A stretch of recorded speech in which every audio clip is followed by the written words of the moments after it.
Monday Night Lights, Monday Night Lights, Monday Night Lights. Let's talk about what's been going on at Viking Ice Arena. You've never seen a league so exciting and tough and fast. It simply must be discussed on an equally exciting and tough podcast. What's it called? Monday Night Lights.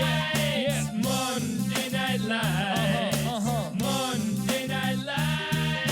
What's been going down on the ice? Who are the leaders? Who are the failures? The Ducks, the Tigers, the Nordiques, the Whalers, the Seals, the Americans, the North Stars. Who's gonna stall? Who will go far and earn the keg? Who's gonna earn the keg? We'll find out in time. Give us a holler on the whoop line. That's a good end of the song. The Monday Night Lights podcast is back. Brian Piercy here with Andrew Hedis and Troy Otto as always. How you boys doing today? Doing pretty well. Just stocked up on some Detroit's own Buddy Pizza, so that was pretty tasty. And then now I'm here in the well. Very nice. Excited for a big show. Got a special guest. It's going to be fun.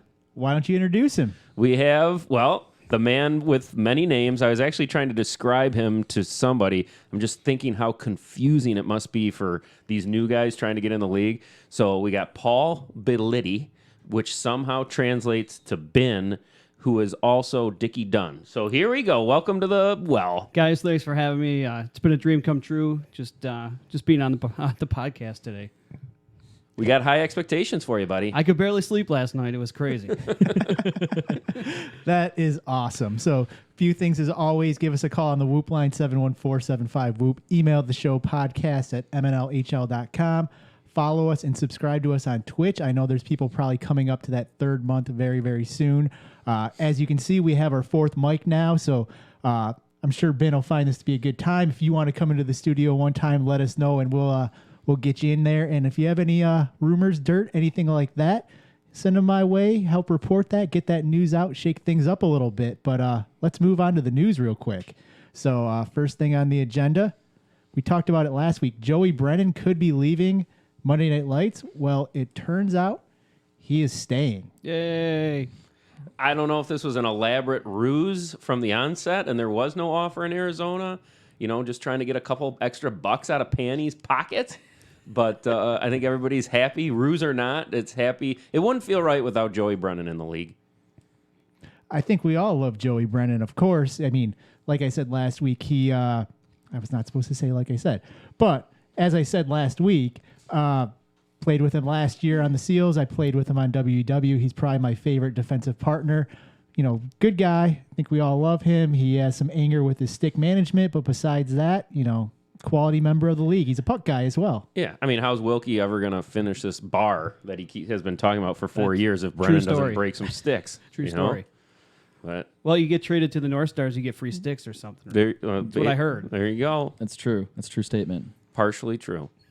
Only if you're a certain talent level. Someone like me, if I was ever drafted by the North Stars, I wouldn't be getting the cut for free sticks. But when you're, No, he just buys blood, extra clear tape for your ankles. Yeah, I mean, it's on an as-needed basis, and, putting that type of technology in your hand would be a waste of money, But yeah, so the Nordiques, like they said last week, they had the negotiations, got the contract signed. He's locked in for the year. Item number 2 on the news list, looking for an update on the Hedis versus Sips bet. I think we were talking about he wanted it down, called out Sips a couple times in this last week. He finally kind of responded today saying, I think we agreed upon it, but no terms were actually met. So, as far as I know, we agreed upon it. And as I'm trying to bring up the DM thread here and good old fashioned Slacks, as of today at roughly, I think 3 o'clock, still no response to Sips. I wanted to get a little something prepared for before we go into Slack. We shot a couple ideas around, but nothing's solidified. So he's hard man to get a hold of. Sometimes you got a lot of theories, a lot of business, a lot of injuries and things to take care of. So when Sips gets back to me, hopefully it'll be by cell phone, not fax. I will say, give him slight benefit of the doubt now that school's back. Maybe during school hours he couldn't respond. But I think the real story is he's realized that he's a big underdog in this bet and he's wussing out, So it's nice and vague. It's just vague enough now where you can be like, oh, we didn't really agree. So, we need to pen to paper, get some details, and lock this in. And shocker, apparently he got hurt, but I think we'll kind of go to those details a little bit later. But I think that's always one of the biggest, I want to call it a negative in this situation when you're drafting him, or risk is probably a better word, that he's got potential of getting hurt, and it might have happened on a non-hockey incident. Yeah. I mean, it could be definitely with Sips. I can see like let's just say they've played, there's 4 games scheduled. He's played 3 of them. He's like, oh, my foot, I'm hurt, try to way to back out of the bet on a technicality. So who knows? That's why you got to get the details in paper. So Sips just responded that he's not wussing out. Why don't you propose something in the chat and actually be a man, and let's lock up this bet? I like that. Piercy's calling people out. It's all right. That's what Sips said? Agreed. Well, he said he wasn't wussing out, but I'm telling him to be a man and actually put some terms so we can lock this down. I was gonna say, shit, we've been begging him for a month. So that's you saying that. That makes more sense. Yeah, get the terms and get the stakes. I don't care if it's a steak at Ruth Chris or $10, $5, $100, but it's got to be something. Be creative. So I potential. should buy some of that clear glass for like the bubble shield if he wins, so he can clear up that vision and score even more. And maybe he can buy me some new toe ties, so I don't have any more equipment issues out on the ice or something. So the bet we're looking to lock down would be Ken Sips score on Hedis regular season non-subbing game. Ben, what's the odds on this one? All right, so I think the Deeks can stack this in Sips' favor. You throw Sips on a line with Proctor and Antioch. Americans. Go ahead. On the Americans, I'm sorry. Basically, he stands in front of the net, and they just rifle one off his ass, rifle one off his leg. It goes in. I know there was some thoughts about it actually had to be like from his blade of his stick. I would tell him if I was Proctor or Antioch, you stand in front of the net, you put your stick down, don't swipe at it, it'll hit your stick and go in. So it's kind of like the Sandlot, Benny the Jet Rodriguez. Yes. The dorky kid, he's all nervous and scared, and he's like, just don't move your glove. And he hits him the fly ball, he catches it, and then the rest is history. So from the we can make a movie out of it. From the sounds of it, you have very little faith in Sips of actually doing it, but you have faith in his teammates having the mission accomplished. Agreed. There's no I in Belletti. Oh, wait, there's Wait, 3. yeah, there might be 3 of there's them. So, team concept, I'm a team guy. So, yeah, his team can lift him up, especially if there's a stake on the line or something. Yeah, we're still waiting for that response. Maybe there's a little bit of delay in Twitch. We'll continue on, and if he responds, we'll kind of circle back to that later. Our next news item on the day would be congratulations to Mr. Charles Mackey on getting married. I know Yay. somehow Mr. Troy Otto is invited to this event, and he wanted to talk about it. They were looking for a big gift. So With a heavy envelope. that's a smart move. Charles is a smart man, but let's get a little bit of a breakdown from you. I have indicated. I'm pretty sure I get invited to these weddings. I can't remember the first MNLer to invite me to their wedding. Might have been Sugar. Might have been Bust about word spreads. A generous guy, so I think that kind of puts me on the invite list. And hey, that's okay. But I will say this was my first Indian wedding. So I don't know if if this is all true, but it was beautifully crazy. It was this blend of Indian culture with American culture, part traditional, part just absolutely bizarre. So it started out with, just the typical, you get to I guess there was like a 4-hour formal wedding. And when you have 4 children, you have 4 children. Sounds fabulous. Yeah. When you had 4 children, you can't make that, so I missed it. But they were in their formal garbs. Charles looked like King Jaffe Jafur, ruler. The flowing robes. Yes. If anyone coming to America fans, King Jaffe Jafur, ruler of Zamunda, that was Charles. Great but at the formal wedding, then they get to the reception, and you're like, okay, what's this going to be like? They announce the wedding party. You see that at every wedding. Okay, so the first person they announce is Panty Dropper, who I believe is like the best man, and then Priya, who's the wife's sister. Okay.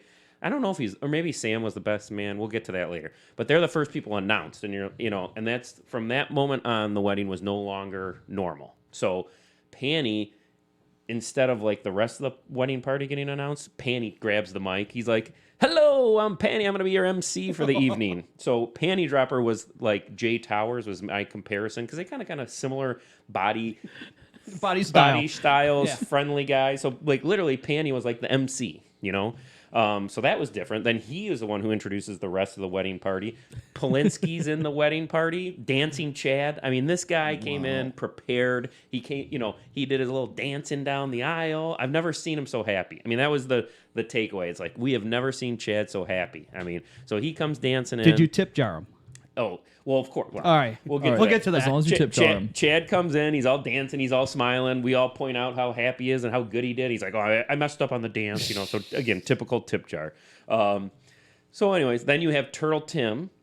You talk about wedding attire. I saw that. I was going to comment on that picture. He took it upon himself to dress in the formal Indian garb. So, he had the long hair, kind of a Matthew McConaughey vibe to him. Wait, has he grown his hair out or did he have a wig on? He grow his hair out. He's got the flow. He's like, all right. He's got this chill kind of Indian garb on. He looked absolutely fantastic. Yeah. I mean, I've never been to an Indian wedding before either, but when I saw that, I wanted to go to one. Yeah. Like him and his wife, he outkicked his coverage. His wife is beautiful. But them both dressed up, that was spectacular. Yeah. And then you had Joe Ellis kind of with his Scott Disick attire. I mean, he had like dressed to the nines, da-da-da-da-da. But anyways, then you have the father-bride dance. It starts out all traditional with a my girl, but then you see this crazy Indian guy with his eyes were lighting up, and I just like, this guy's got something up his sleeve. So halfway through my girl, then they break out into a Bruno Mars kind of dance routine. And, and you see that before. Then Panny takes the mic again, says, okay, we're going to have 1 hour of performances. I'm like, are you kidding me? I'm like, this is real? So, because again, so I think this is normal at Indian weddings. So then Charles and Priya are kind of like holding court, and then like the court jesters are here to entertain them for an hour. So you had, and it was all over the place. All wonderful, but just crazy bizarre. So you had like a serious 5-minute violin performance, just beautiful. I don't know. This is a friend of the bride, but I mean, just like you're at Detroit Symphony. Beautiful violin performance. Then you have these two Indian guys doing formal Indian dance, just like mega fast. Then you have the goofball prepared dance of panty dropper Chad Polinsky that you got a little hint of slack. So this is all going on. So I mean, it was just really crazy. But the star of the night, by far, from the hospital, Sam Maki. So Captain America. So basically, we know he's on the DL. He was in the hospital. He went to the wedding, the formal wedding, and he actually had to leave because he got so hot and sick. So he was in the hospital. The reception was all starting. Me and Joe Ellis and Whoop are outside having a little smoke, and we see a little car pull up, and out comes Sam Maki, basically rips the IV out of his arm, and he's like, God damn it, I'm coming to my brother's wedding, So What a warrior. It was amazing. Wow. And he looked horrible. I mean, he looked like, no, I'm serious. I was like, holy shit, he looks like I can't believe he's doing this. He limps his way to the reception, and then he delivers just a classic best man speech. I mean, it starts out just kind of your basic, when I've known him for a long time, make fun of Charles' childhood, and then he makes fun of his college. I mean, it's like the roast of his brother. He talks about how he's been several times. He walked in on Charles alone with pizza slices, just depression, just great stories, and then he met Priya and everything got better. So then it's getting all mushy and sad in a nice way. And he says, okay, everyone raise, and there's been 87 toasts at this point, but this is the last one. He says, now Charles, Priya, I want you to look at each other and look into each other's eyes. And everyone's like, oh, so this is cute. He's like, you are now looking at the person most statistically likely to murder you. Nice. Nice. Very nice. Completely deadpan. What? Everyone is pauses for a half second and then just uproar and laughter. It was the best joke. You have to have. It's always the spouse. Oh, it it's is. always. Yeah. I mean, if anyone who's watched Dateline, Yep. So I mean, it was just, but the whole place was roaring in laughter, and then he quickly followed it up with something, like a nice serious toast, and that was it. And then he literally, then and he was sitting down. He couldn't even stand up for the speech, and then literally straight back to the hospital. So MVP of the evening, Courageous. Sam Mackey. But that was the wedding. It was very bizarre, but awesome. I mean, when I say it was a great evening. Definitely one of the better weddings I've ever been to. I'm glad to hear Sam knocked it out of the park. Again, congratulations to Charles as well. Sam, get well. We want some more voicemails on the podcast. We want to see you on the ice skating with the Americans. But yeah, sounds like a great night all the way around. The MNL was well represented. They said that Piercy was the podcast's first choice, but he was too busy, so then they gave me the alternate invitation. Great story and quite well told. Well, to be fair, I don't like myself, so I wouldn't invite me either. So That narrative holds true. it's all good. But our next item, I think this might have happened at the wedding. I'm not 100% positive. This is where drunken things usually happen. But apparently there was a bet between Cam and Shawnee.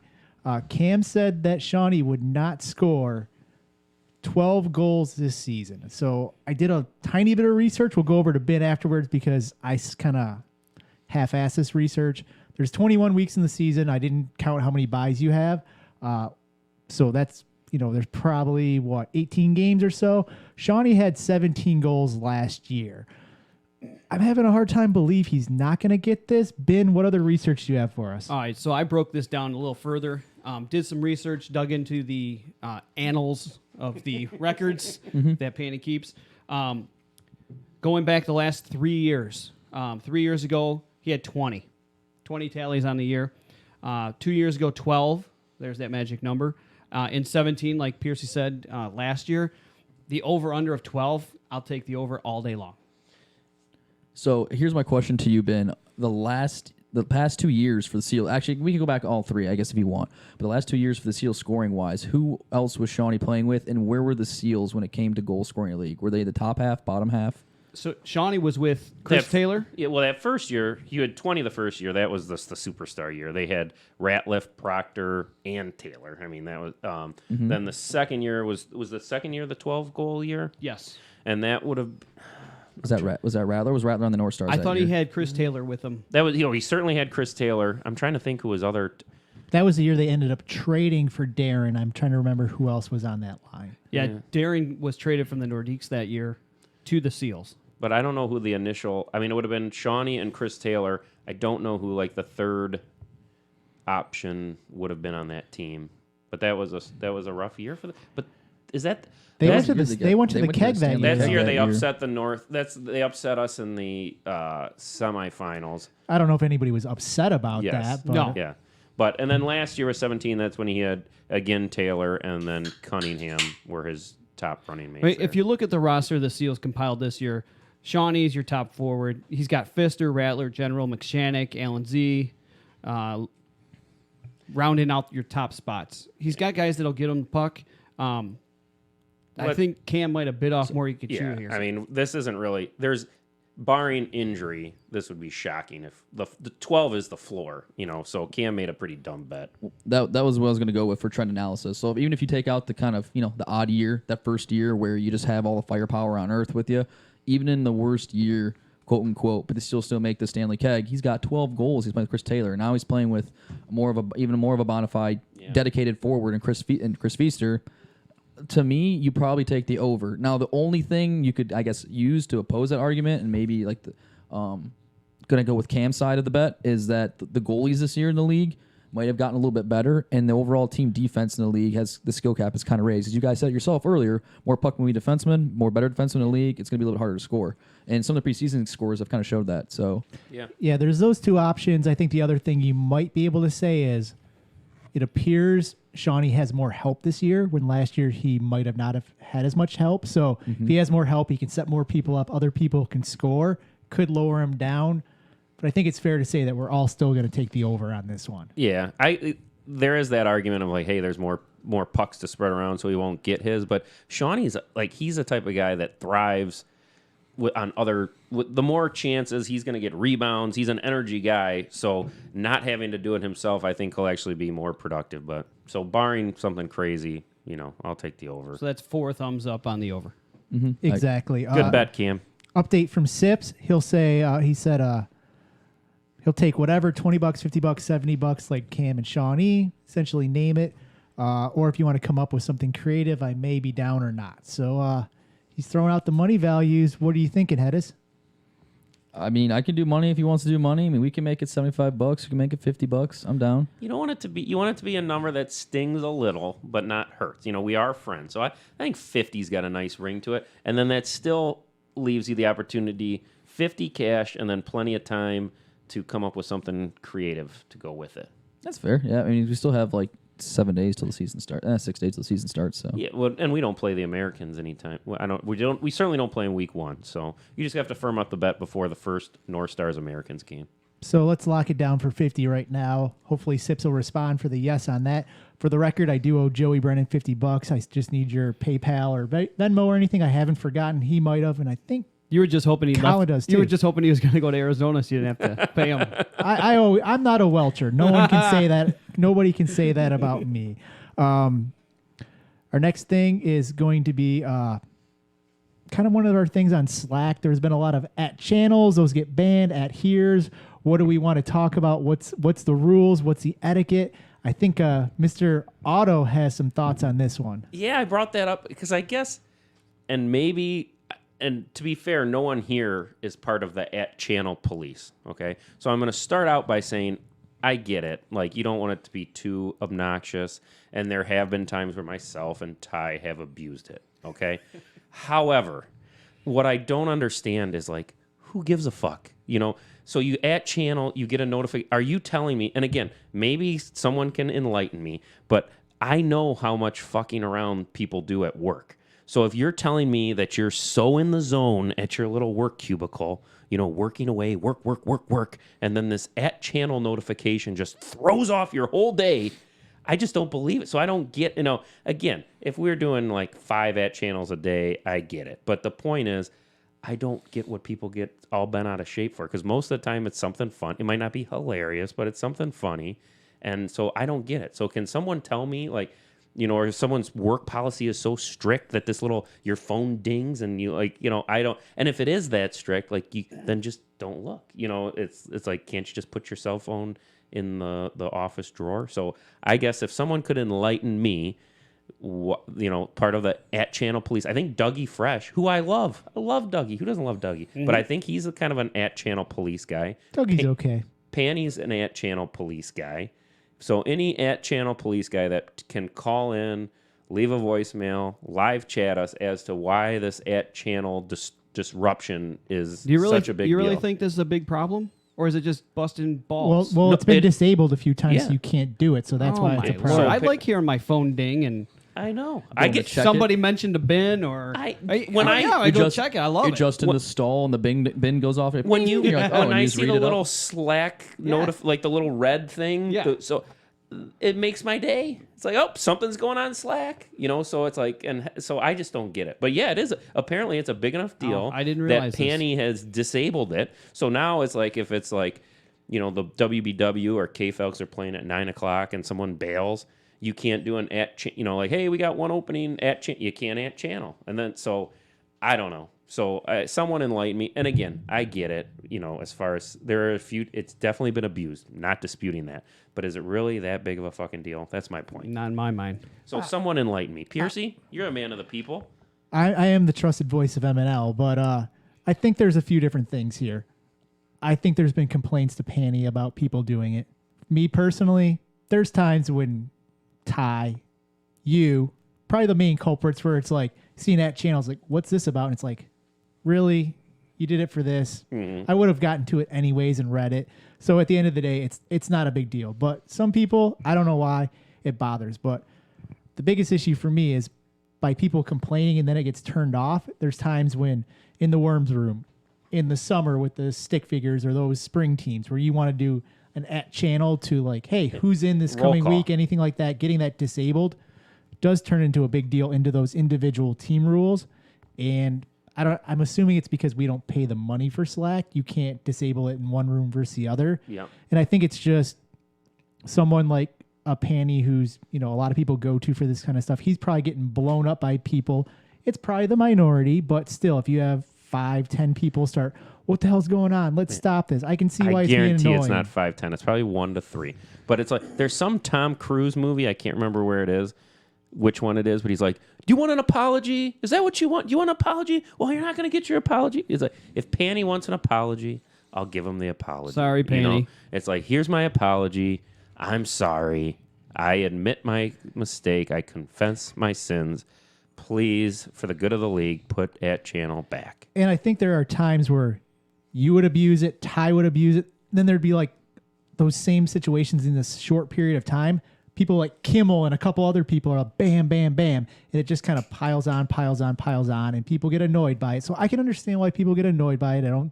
Not saying if someone's right or wrong. I can deal with it. It's fine for me. But I understand it. But at the end of the day, I don't think we want to, be able to disable it in every room. So we have to kind of be good about it. Hedis, what are your thoughts on this?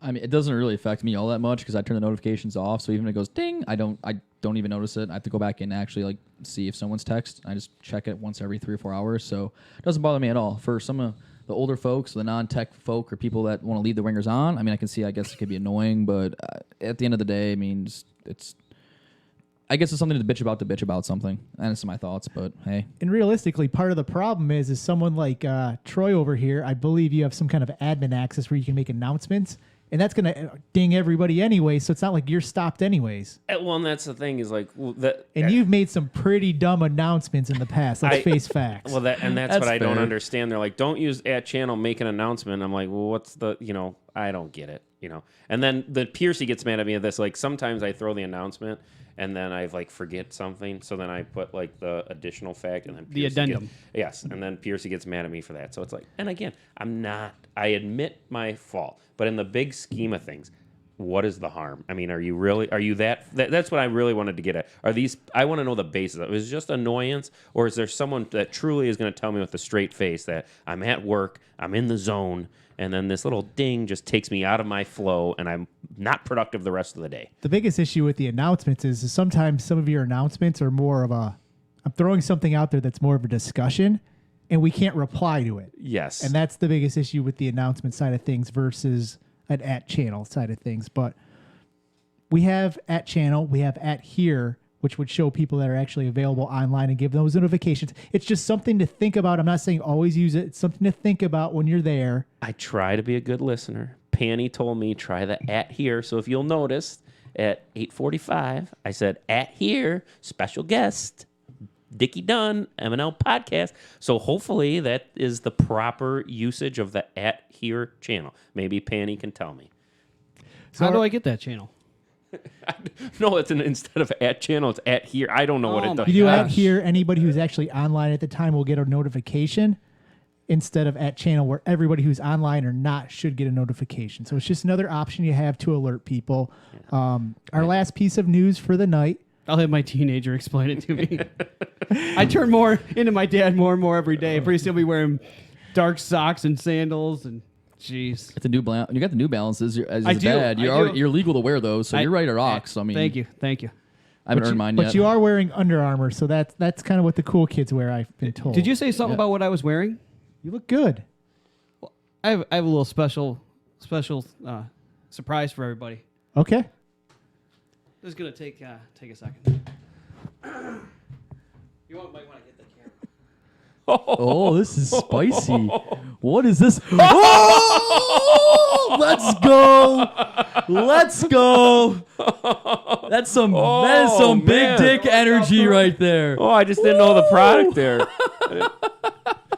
That is beautiful. I mean, before we came on the air, this man was hugging me, and then he has this surprise for me. Oh man, break my heart. Little did you know you were hugging the North Star symbol. Man, break my heart. I mean, I can take it from some guys, but this one hurts a little bit. What can you say? So for those that are not watching the video, Ben just took off a shirt. He has not the North Stars or band North Stars or whatever you want classic to say North there. Stars I think- NHL T-shirt with a no cross through it. A big It's the circle slash. No smoking I think circle this is- slash. Circle slash. I mean, there's not children listening at this hour. I mean, you can say it. I mean, it's the accepted fuck the North Stars, Slack emoji. FTNS right here. I mean, I will say, Ben has a little bit. The North Stars did pass on him in the draft. He was destined to be a North Star. I wanted to take him. Then, to be candid, there was in the 4th round. No. Hey, My value pick. I went way too early. I agree that 100%. I was thinking 3rd round. I'd land with you guys. Yeah. Well, I was considering you in the 2nd round, but then listen. Then there was like 8,000 dropouts, and then we added the suits and the fister and the But before that, I was looking. But with those new guys added, I just couldn't pull the trigger, and I was hoping that you would fall to me in the 3rd. I wasn't for sure if it was going to happen, but what can you do? So last piece of news on the agenda before we move on would be Panty Dropper actually reported this, I believe, last Wednesday. Apparently, the General's holding out. He doesn't want to be a SEAL, and he's demanding a trade. So I've done a little bit of work myself. I can confirm on Saturday, Whoop was at the General's house working on negotiations and trying to patch things up. And I also reached out to Whoop today for comment, and I got no response back to him. So do we think this is real? Will the General show up? If he doesn't show up, is it because he's not happy, or is it because he's the General? I mean, this is just a nice reminder. I was so happy that General has been a great North Star, but I'm so happy to not be going through this drama for another year. I mean, the first 2 years of General, you dealt with drama on the ice. He was a hack. Everybody hated him, but he showed up. He produced. It was worth it.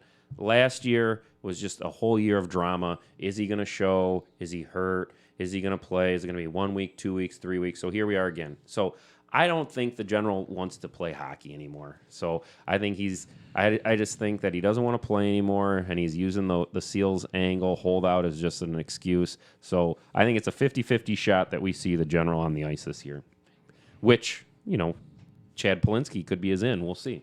If I could get a Chad slide in there for the General, get a little speed in that lineup. Oh, that's some tasty jam right there. Did Chad look like he was in hockey shape at the wedding? I mean, he looked According to his dancing. Let's be real. Hockey shape and cardio are two different things. If you're looking for Piercy cardio, probably not. Hockey shape, he scored a goal in preseason play, baby. What more do you want? Yeah, I mean, he's not like Chad Polinsky season 1-2. Chad was pretty thin. The last season 3, Chad was a little husky. I think he's somewhere in between the two. And again, I'm not in a position to body shame anyone. I'm not Piercy here. So I'm certainly not body shaming Chad. But to answer the question, I think he's in between his peak condition and his fat condition. So he would definitely be serviceable. We'll say that. Either way, I think we need to get this resolved. I don't think anybody would be a fool to actually try to trade for McCracken until he starts showing up a few weeks. McCracken either needs to show up a few weeks and then demand a trade where people know they can rely on him. Or they'd be a genius. I would give up maybe my 8th, 9th rounder for him at the moment if he hasn't played a game, haven't seen him on the ice. I can't have faith that he's coming in. The only good thing you could say about him is that subbing, but then maybe you do a 5th rounder, get up a couple rounds there, and you could even have that good subbing in the playoffs. That might be working. Well, that's what there's some strategery that could be employed there. I mean, from the Seals' perspective, other than annoyance, it doesn't hurt them because you get to sub 4 picks up. So he cannot show up, and it doesn't really hurt him to get to the playoffs. And then when it counts, then you have to sub down. Plus, you're using a new guy, so it would hurt in the playoffs. But in the regular season, it won't hurt them at all because they can go up 4 picks and whatever. From a trade perspective, that player we've had this debate. I think the current rule reads that the players traded retain their draft position. So if you trade for the General. If I traded my 6th round pick for the General, which is about all anyone would trade for him right now, then I would get the 4th round subbing, for the General. So it could be ingenious, actually.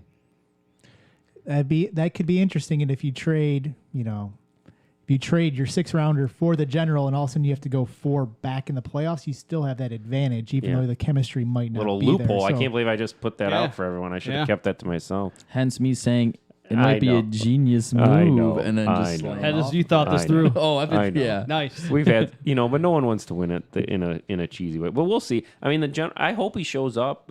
I hope he shows up. He's a unique person in the league. Dave Peace still has like 10 more teeth, so like Finish the job. finish the job at Kraken. I personally hope Or that- just bail.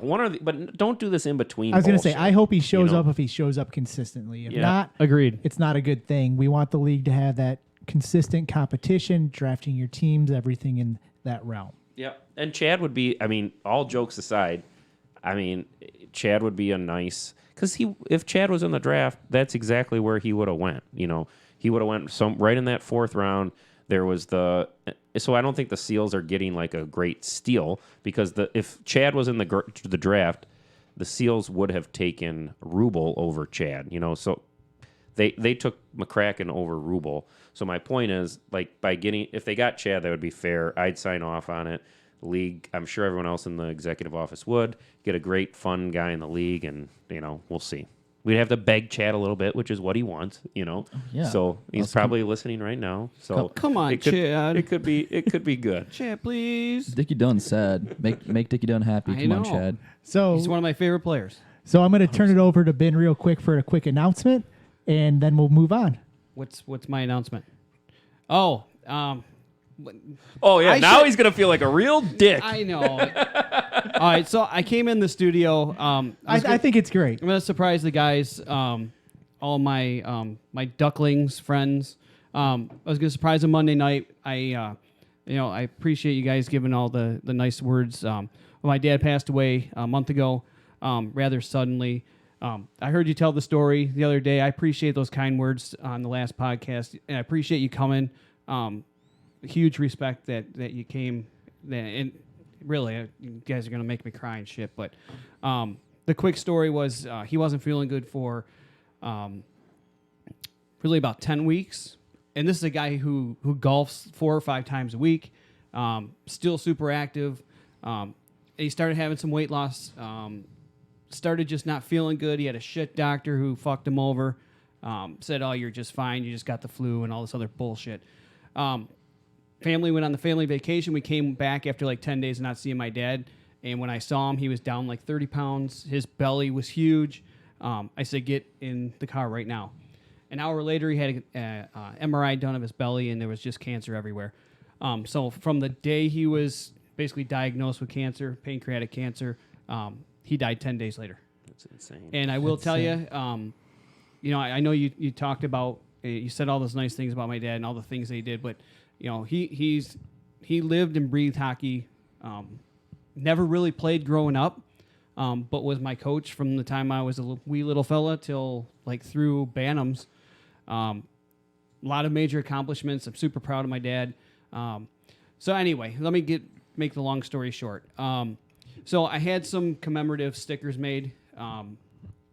We called my dad Reggie. I'll show you that. Based on the character from the movie Slapshot, Reggie Dunlop, player coach. From the time I was a little guy, we always called him Reg or Reggie.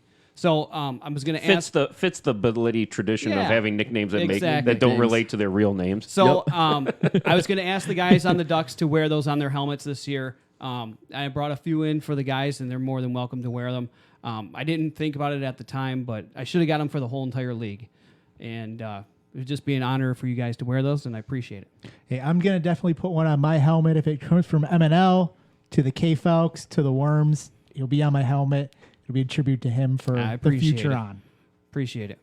So, yeah, tough thing. We're all here for you. We love you, Ben, and, anything you need, obviously, we're here to try to support. So, Thank you. moving on to kind of a more upbeat thing. Let's This is move always on. a hard thing. We talked about this last week. We have the official contest we're doing from the podcast. It's going to be presented by Auto Family Properties, OFP. It's going to be the pick'em, kind of like 2 years ago. The main difference is we're going to be asking you to email in your picks instead of picking them in. It'll be a little bit easier for organization and just to keep track of things. Picks will always be due before 9 o'clock. It'll be based on the email when they email in that address there, just the timestamp on the email. In week number 1, Did you determine a tiebreaker? I was going to say, week number 1, we'd also ask you to give your standings on the year for the tiebreaker, and then we'll go from there. If it looks like coming down to the wire, that there could be anything else, maybe we'll start asking for scores coming in. But for the start, we'll do standings for the tiebreaker. I think, and if it gets down to the 8th tie, because really, I'm assuming the way the tiebreaker would work, not that there's controversy, is that you just go to the first place team. So if one person properly picks the first place team and the other one doesn't for the tiebreaker, boom, it's over. If they both have the right first place team, then you go to the second place team. So it would take, it would be pretty shocking if that didn't resolve it. And at that point, just flip a coin. Yeah, and we'll look at the people who are at the top of those standings, and if they all have, for some weird reason, the same order in that's where we'll start looking at possibly the last couple weeks' scores. But like we said, this is going to be presented by OFP.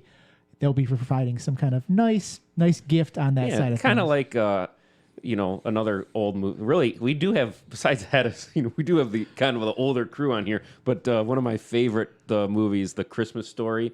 When the kid's all excited for his prestigious award. Fragile.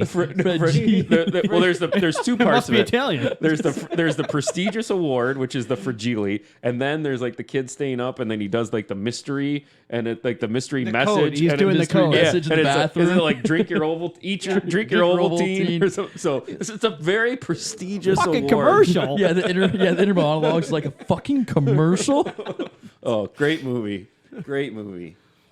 But it will be a nice OFP will give a very To be determined later. prestigious award. I love it. Stay tuned. So watch A out. lamp leg. Lamp leg is what That it would should be a be. nice. That would be a nice gift. Oh, that'd leg be lamp, great. yes. And then you have to sign the lamp leg. You pass it on to everybody every year. Ooh, we might be onto something. In the next week, we'll put out a blog about it. So it goes into announcements about emailing in your picks. I've already talked to Panny about changing the announcements that come out Monday as a reminder to email your picks in as well. Cool. Just get them in before the first game every week, and we'll tally them up. We'll try to have some standings every week on the podcast to kind of see where people are. Before as well. we get to the Dickies, just 10 seconds on the wedding. The Pass the Fragile Leg Award reminded me. And just another bizarre wedding. I'm just thinking to myself what these Indian people were thinking.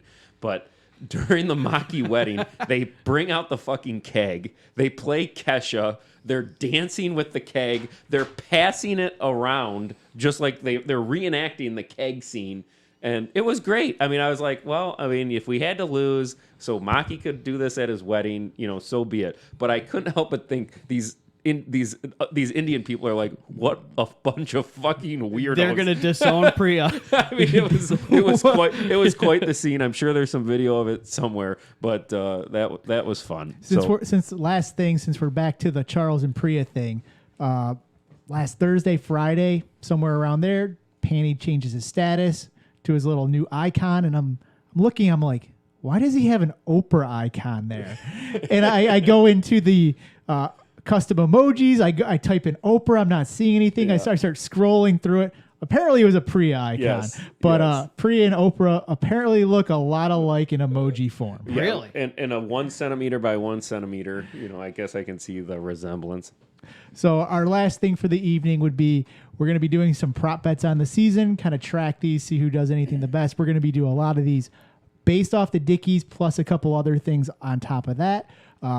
Dickie apparently sent in a couple updates to some new categories, and I made up a couple just actual prop bets as well on side of things. So let's move on to our first one of the day. It would be September Heisman, the Hal Doherty Award. I would assume this is off to a hot start those first couple games for the early MVP race. That's exactly what it's supposed to remind us of.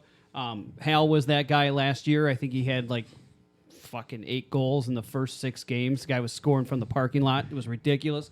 It was shocking that he didn't sustain that success, really. Listen, Dickie had him the preview for the season. Dickie had him top 15 in scoring, and I believe he ended up 16. Yeah. So Dickie knows what he's That's talking a about. hell of a call. And listen, I talked to Dickie before I came over here, and he gave me all of his picks. So I'll just recite them as he had. There you Well, go. since you already have a pick for Dickie, let's hear what your choice All would right. be. So Dickie's pick for the September Heisman Hal Doherty Award, following up on his preseason performance and stretching it through September, Dave P. I think That's a nice spicy pick. take. Oh, listen, I did a lot. I mean, And Dickie you did a know lot why- of research on this And shit. do you know why I think that's a spicy take? Because that's also who Spicy has written down for his shit. September pick. Dang. The key to this pick. The mines. The key to this pick is the Michigan Tate. I think Tate Forcier was the first September Heisman. So, I mean, Rich Rodriguez came in. Michigan was fucking horrible for the first year. They blamed it all on Nick Sheridan, I believe, was the quarterback. And then the savior, Tate Forcier, comes in, and he beats Notre Dame. The Michigan boners are out of control. They're like Dave P. boners. And then Forcier shits his pants. I don't even think he played. Did they win like the third game like against Illinois that year, like 65-62 or something like that? crazy. They beat Oh, it Notre was Dame. that triple overtime game? Yeah. That was the week after Notre Dame. Everyone's like, "Oh, we're this high flying offense." Yep, And yep. And then we all know the hit. I literally don't think Forcier played 1 year, maybe 2 max, and then he was transferred, cut, whatever. Then of course the other famous to follow up, he won the September Heisman I think 3 times, was Denard Robinson. Yeah, shoelace. It's like Shoelace. it's like same story. So the key in this pick is that you got to you have to pick a player that can get off to a hot start but has no chance of sustain. If they sustain the success and actually win the Heisman, that is not the September Heisman. Correct. So I'm going with new guy. I'm just trying to think of like a shiny new guy that they might come out. So you're going up. I already feel we might be. Person- maybe not. So I'm going with Slocum. So, and the reason for that is that he's playing with Matt Taylor. Nobody knows who he is. So if he scores a couple goals early, everyone is going to be like, how Slack works, like the unknown. Like Graham subbed for us a couple times On last fire. year, scored a couple goals, and everyone's like, Graham's so fucking good, blah blah blah. Now Graham's like a failure as a 4th round Graham pick. is fantastic. Graham's great, but my point is, Slocum is. I'm trying to think Slocum. I considered Twisted Fister, someone who could get off to a hot start and then maybe not sustain it. But I'm going with Slocum as the September Heisman. Very good. So I'm going a little off the board here. Remember, Heisman is not based only on points. It's based on performance. And a lot of that, I think, has to go with expectations compared to where you were drafted. So this has been a hot name in the preseason. I think he's going to stay hot during the preseason, but he's not going to be an MVP caliber guy. I'm going with Pellet. Yeah. People love him. They're saying, oh, he should have been a 5th round pick. He is definitely the preseason Heisman. So I don't know if he's the September Heisman, but he was 100% the preseason Heisman. So you're onto something with that, Pierce. I'm staying with that one. Our next category is going to be the Steve Yzerman Complete Player Award. We're going to kind of go in an order and keep rotating around. Our first person up for this one would be Mr. Hedis. Piercy, just letting you know, there's 39 of these prop bets. Oh, I Okay, know. just letting you know. The Steve Yzerman Complete Player Award. My Complete Player Award I chose was going to be actually Chris Pfister because he's not going to get all the points in the world. He's going to be in the top 10, top 5 in points. He's going to be the same thing. It's going to come down to defensively. He's not going to get a lot of penalty minutes. He's going to be an all around solid good guy for late first, early second round pick where he's supposed to be, and he's going to help carry the Seals and make Shawnee get that 12-goal bet, baby. Troy, you're up. Yeah, this is a tough one. So because I'm going to save him for a different one, but to me, this is a complete player. So the Matt Taylor could win the award because he's just great, but I don't think he's the complete player. We'll see. I don't know enough about him. But as far as hustles, the two-way player, I'll go with Sugar. Proctor's just a sniper. Can't go wrong with Sugar. He's going to hustle, give it to you on both ends. I've been tough on the Ducks. Maybe this will give me a little love in the Thank Ducks you. chat Thank room. you. I may take off the red part. All right. All right. Wait, no, it comes to me now. So Oh, sorry. I was going to go with another guy, kind of similar style, maybe not as silky as Sugar, but I'm going Shawnee in this one. The guy plays defense. He plays offense. He's got that power. He's got the speed. So over to Mr. Ben. What did Dickie say? Shawnee, that's a great pick right there. I'm going new guy also. I'm going to go with Judge. The judge has spoken. I'm telling you what, I am super impressed with this guy. He reminds me of a younger, faster, more handsome, more skilled, more talented Ben. I like everything about the dude. Hey, Great pick as well. I hope he wins, baby. That would be a good thing for me. I'm counting on him. Look, I gave you love. You give me love. There you It's go. all good. It's like we rehearsed this thing. Keep your hands above the table, gentlemen.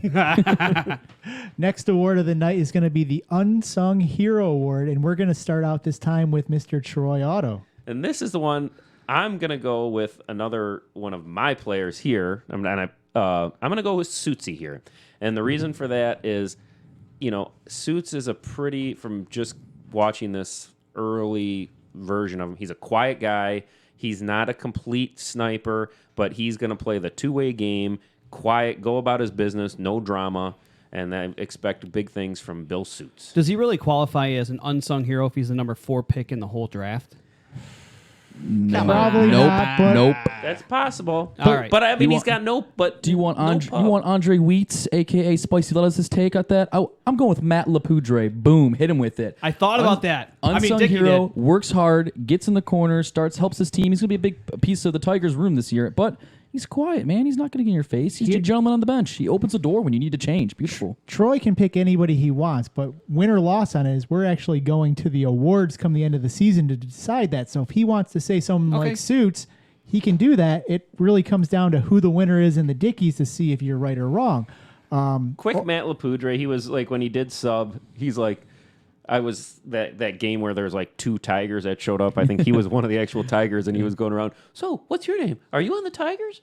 Is this a real team? I'm like, no, I'm not. He's like, is he? No, he's not. No.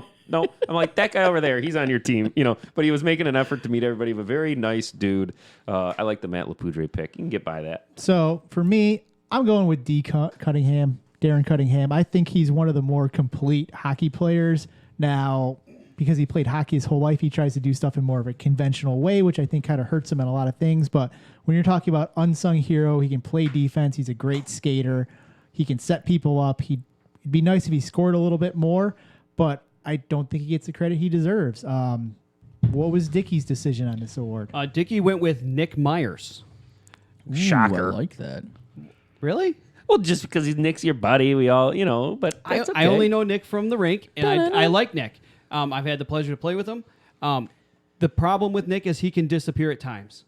But if he can keep his game up, he can actually produce some numbers, and he can really solidify a good second line. I don't know. I just got some faith in Nick. I think he's going to be our unsung hero. I love that pick. I've been talking up Nick all preseason since the podcast started. I've seen a lot of improvement in him, so it's hard to argue that. It's a pick for me. possibility. The elephant in the room here is that we have Dickie Dunn with us. The person that controls the nominations is Dickie Dunn, so he's got a pretty good chance of his. I see Benner. I don't see Dickie Dunn. Is he in the see him bathroom? That's true. I think he's out in the car. I thought it was Dickie Dunn with us. Maybe it's Ben. No, but I just have a feeling that all of Dickie Dunn's picks are going to be nominees honestly, for Dickie, the awards. Dickie takes nominations, and like towards the end of the year, I'll start feeling some people out and seeing 3 or 4 guys' names that we can put out there. I wouldn't bring it up, but as we've discussed, there is a prestigious award on the line for this. Yes, So, yes. I mean, we have to make sure that everything is above board. Agreed. So we're moving over to me for the next start of the award. This is the Essence of Auto Award. No matter what happens here, I think this is obvious. You can call it what you want, but it's going to be Whoop. So we're looking for Dickie's pick now. Whoop. Hedis? You're looking for Spicy Lettuce's take? Yep. From right field this year, out of no man's land, it's going to be Ty Otto. Whoa. Right? Yeah, as no one expects this. Ty's going to be reffing tons of games. He's going to be a league dynamite, little prick in the shoe sometimes, a little political comment, a little joke here or there, a little fun. Everyone's going to realize Ty's a good guy, and then he's just going to swoop in and take it from Whoop after. It will be Whoop because it's always Whoop. But this is, I mean, can you just insult and stab a guy with daggers? I mean, Whoop is a guy that doesn't contribute anything to the league. I work my ass off for the league, and then here's a little story about Whoop. This whole league exists because of me, and here's the reason. my arm hurts. Cue the drop. Cue I know. the sound drop. Listen to this story, and most people know this story, but this is just to tell you the Whoop. Okay, when the whole Steelers started, Whoop, I literally had to go online and purchase every piece of hockey equipment for Whoop because he was that fucking lazy that he could not acquire hockey equipment for himself. And I guess that's what makes him the Whoop, and that's what makes him so loving and beautiful, and that's why he will win the Essence of Otto every year. So I've accepted it, but it's just, it's just annoying. I almost spit take. Let's picture the Essence of Otto. It's Whoop washing his hair in the shower. With like head and shoulders. Oh, God. The next award on the list is going to be the Lady Bane Award. I assume this is for the most most gentlemanly player. Oh, see, yeah, that's what I thought the reference might have been to, but I Yep, the wasn't Lady sure. Ben. I put a question mark. I thought it was like the ladies of like that Monday Night Light. Who do you gotta choose? That was my, well, that could be a separate category. So That's true. But this is the most gentlemanly player. this Okay. time we're at That's a Dickey good for award. his pick.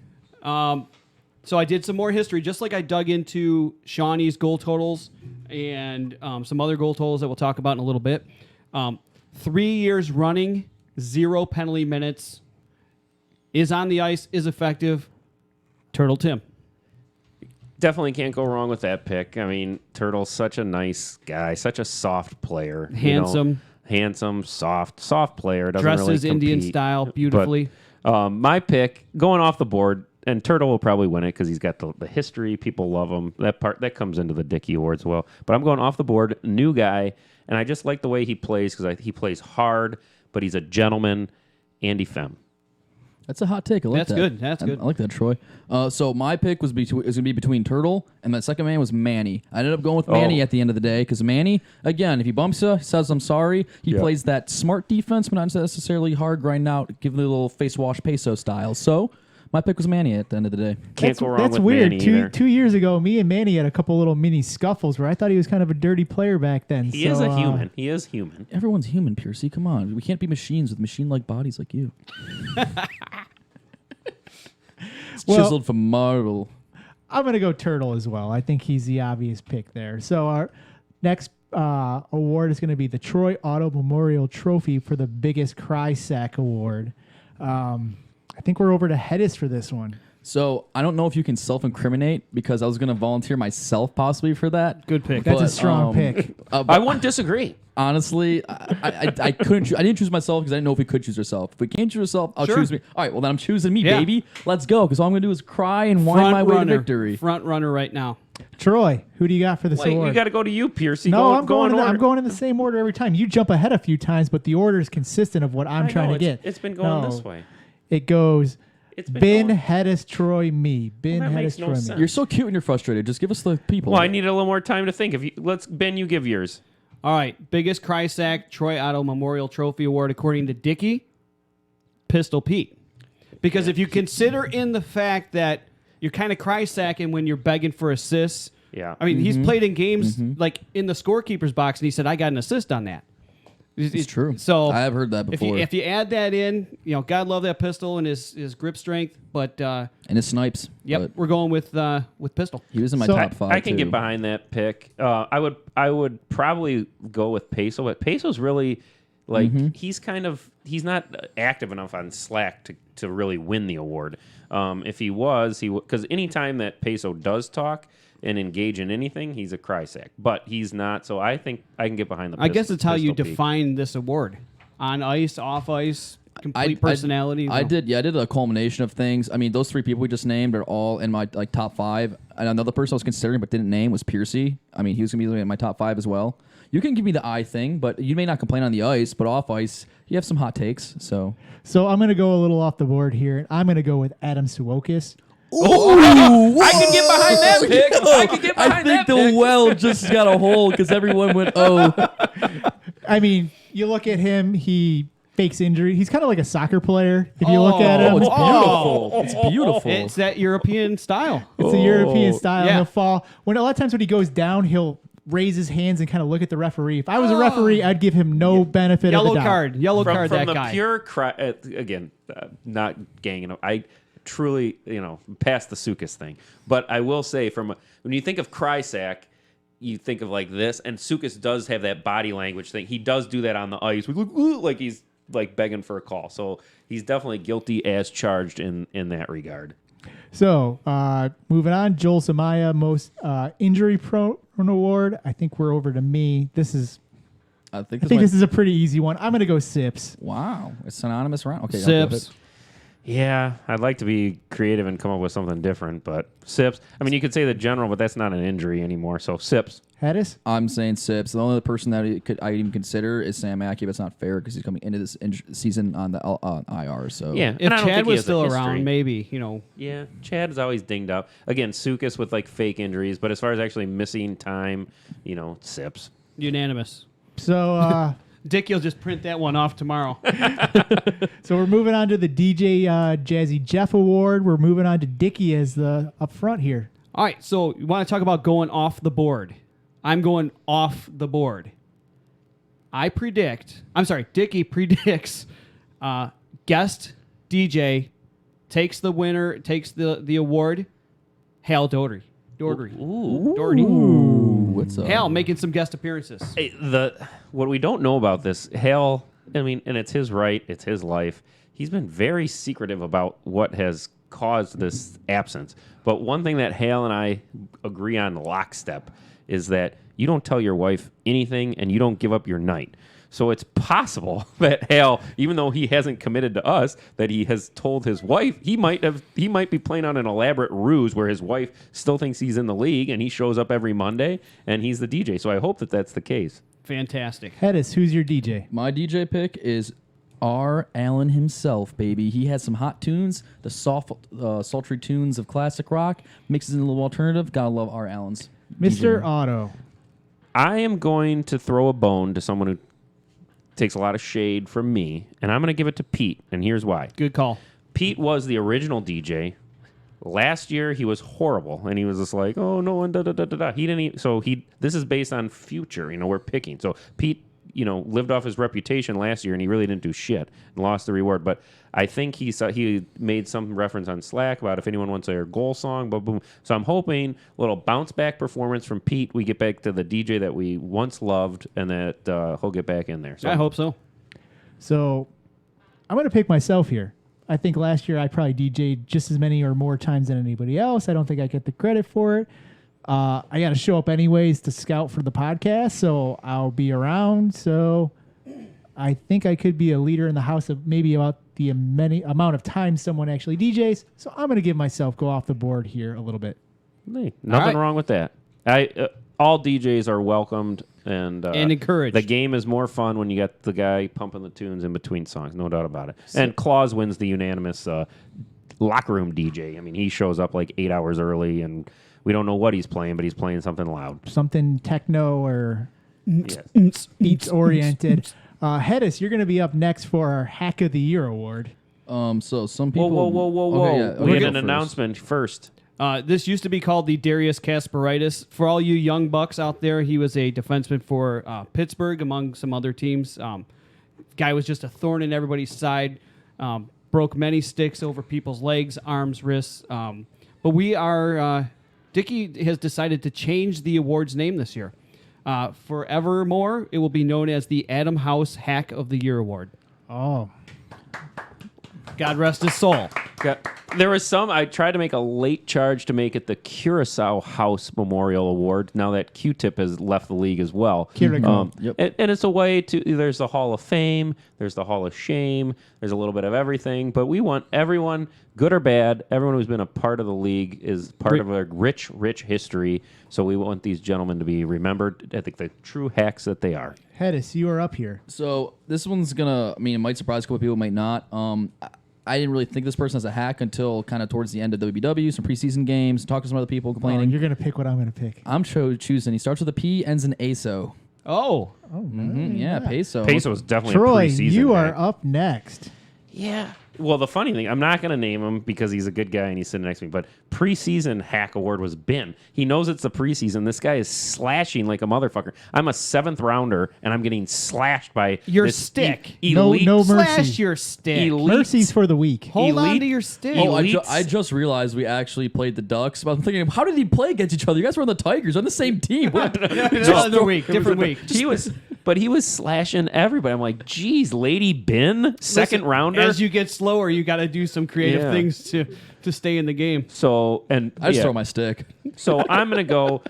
Peso's a good pick because he's a hack, and the Lady Ben Award winner Turtle was so pissed at Peso in one of the preseason games. Oh, yeah. because Peso's just taking liberties with him. But I'm going with another real asshole. I already gave him an award, but Sugar is my hack. You know, Sugar's just an annoying hack. So we're moving over to me now. I think this guy is underrated in his hacking. I've seen him in the last 3-4 months take numerous slashing penalties, hacking people left and right. I'm going with Shawnee. Shawnee. Oh. Shawnee is, I mean, he definitely for WBW spends a lot of time in the box. I can't argue. Didn't see that coming. He's a nice guy. He doesn't fit the off the ice role, but he's an aggressive with the stick. Not a bad pick, Piercy. Over to Dickey. So, luckily he's still in the league, and my pick still holds strong. Joey Brennan.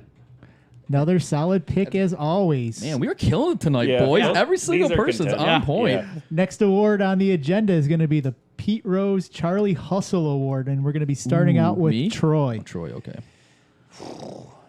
I mean, first of all, I love hustlers, and I guess there's like the mainstays like the Sertas, the Shawnees, the Rattlers. I love Rattlers. Dave Pease. Even my Suitsies, the Dave Pease. But I'm going off the board, linked to the preseason Heisman. Give it to a new guy.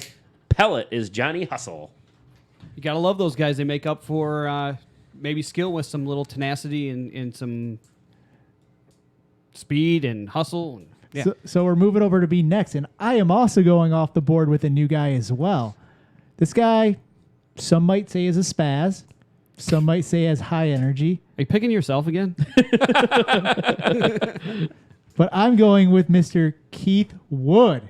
Wood, high energy guy. High energy all around, maybe a little too much energy in some areas, but good guy. Did you just make a hand motion underneath the table? Is that what you're? Oh, I was I looked not- up for my pick because I was trying to read what I was picking. I just saw like a hand motion underneath the table. I'm like, is that For the kinda record, that energy? was not me. Whoa. Dickie Dunn, who's the Charlie Hustle Award for? Shawnee. The guy's got a motor. He goes forwards, backwards, sideways, in his own zone, offensively, defensively. Safe pick. Shawnee. Boring. It is I think boring. a lot, Safe I pick. think a lot of our league, we could try to pick up some, some middle round guys, some top end guys. We kind of see carry the puck a lot, headman the puck. One person, lower end round this year that I've seen in preseason for any team he's played, and he's subbed on 3 different teams now, and he's just carried the play, even for us North Stars. Colin Neville, right? For St. Nice. Colin? Yeah, Good pick. fantastic. Good He's- pick.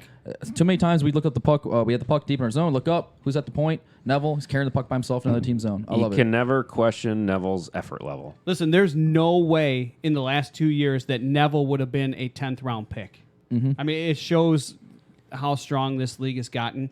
But Neville's not a 10th rounder.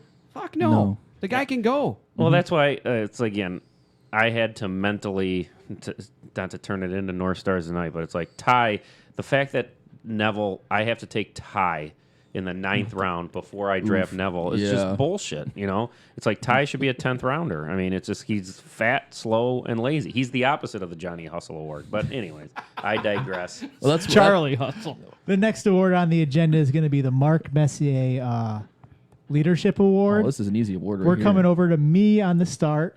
I'm going to say it's a comeback award on this side of things. I'm going to go Whoop. I feel like he's going to have those fire up emails are coming back. He's going to be into it. He's going to be There is a showing up. comeback player of the Faces. year. Look at their face. He goes whoop, and then like Ben and Troy are like, oh, okay, I guess. Sometimes you got to go off the board. I'm not comeback is skill or play on the Oh, ice. okay, all right. I'm saying comeback is his comeback of leadership. Year one, he was constantly firing up his room, firing up people on the ice. He was sending out emails that were paragraph after paragraph long. And then year 3, I can't speak for year 2.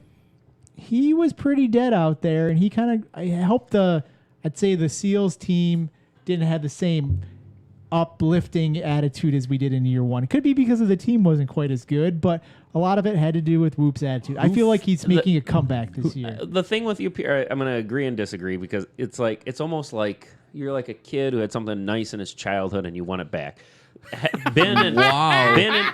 Ben and Hedis, they don't really know these because they don't really know the legendary Whoop fire up emails. Like they existed for a long period of time. They started with the Steelers, they went over to the OFP Stars, they went over to WBW, and they were with the SEALs. And they were legendary. I mean, he would spend, because again, Whoop has never really had a job where he has to work. He would spend hours crafting fire up emails.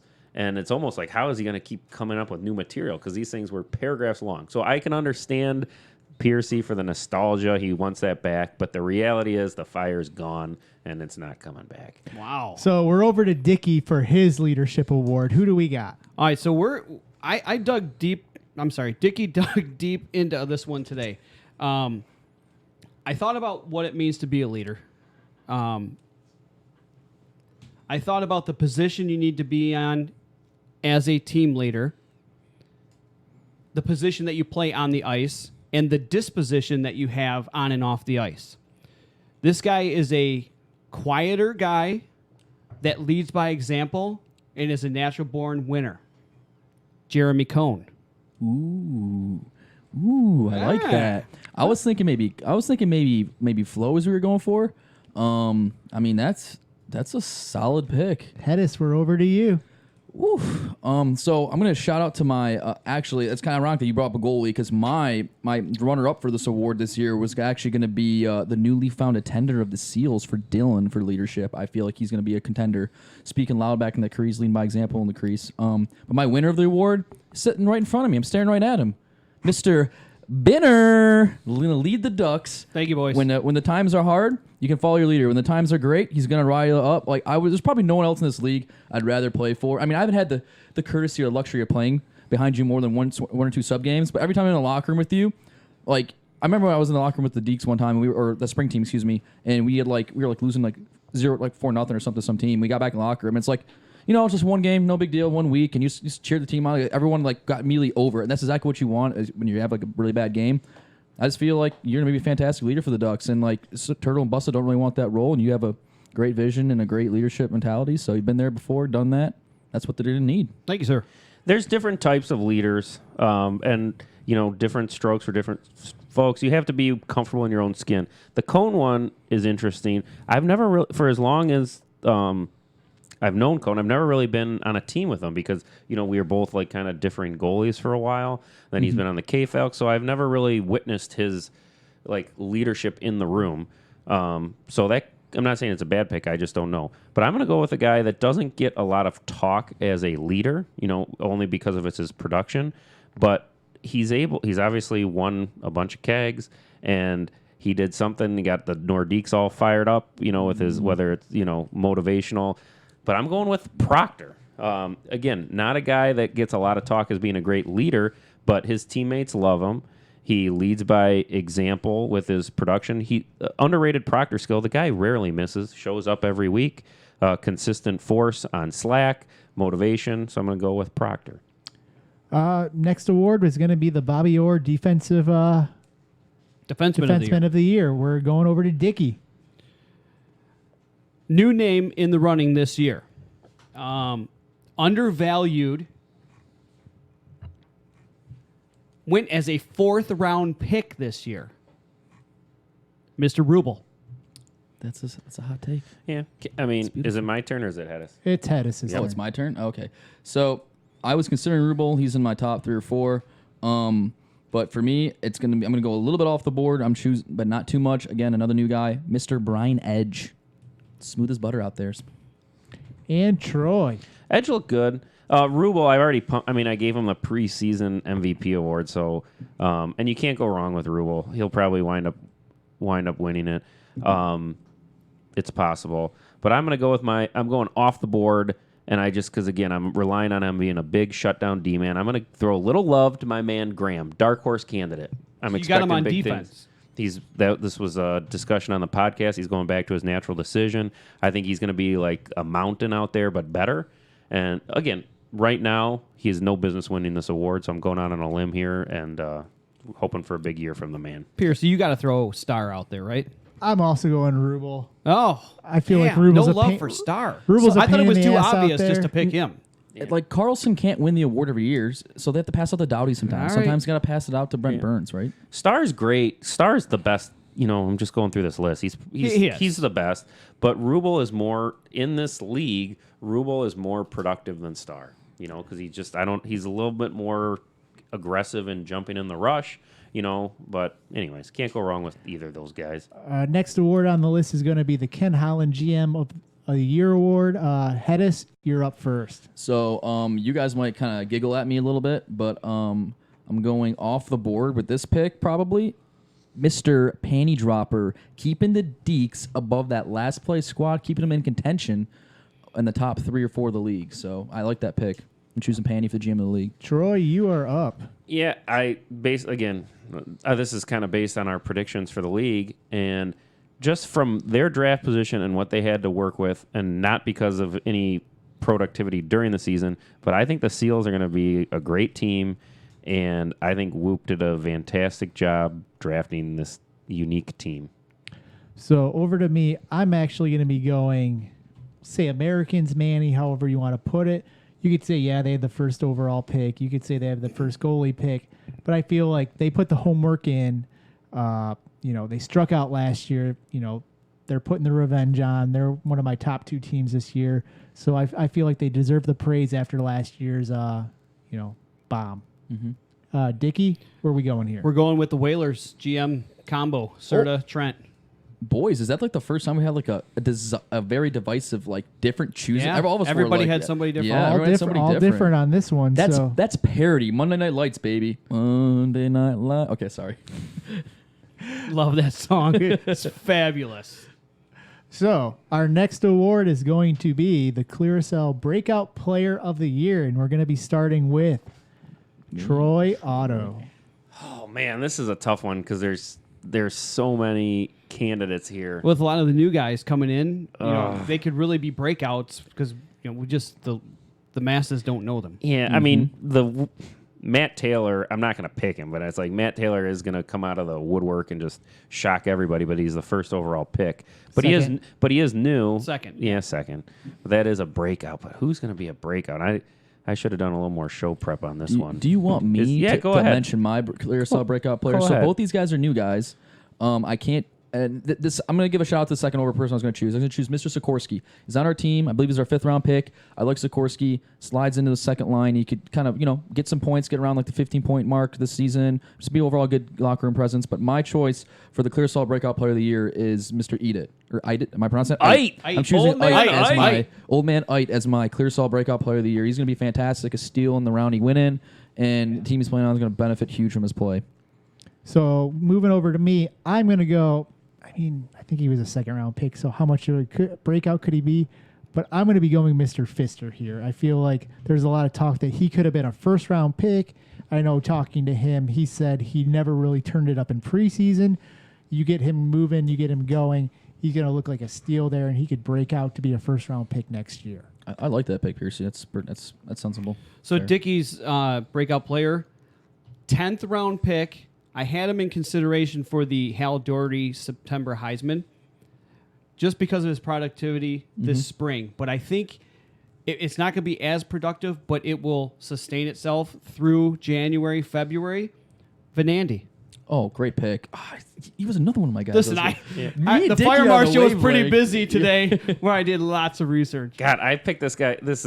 I'm completely inconsistent with my picks, so this is going to make no sense. But I'm basically going to forfeit the September Heisman, and I'm going to just for a breakout player, I'm going to go Slocum.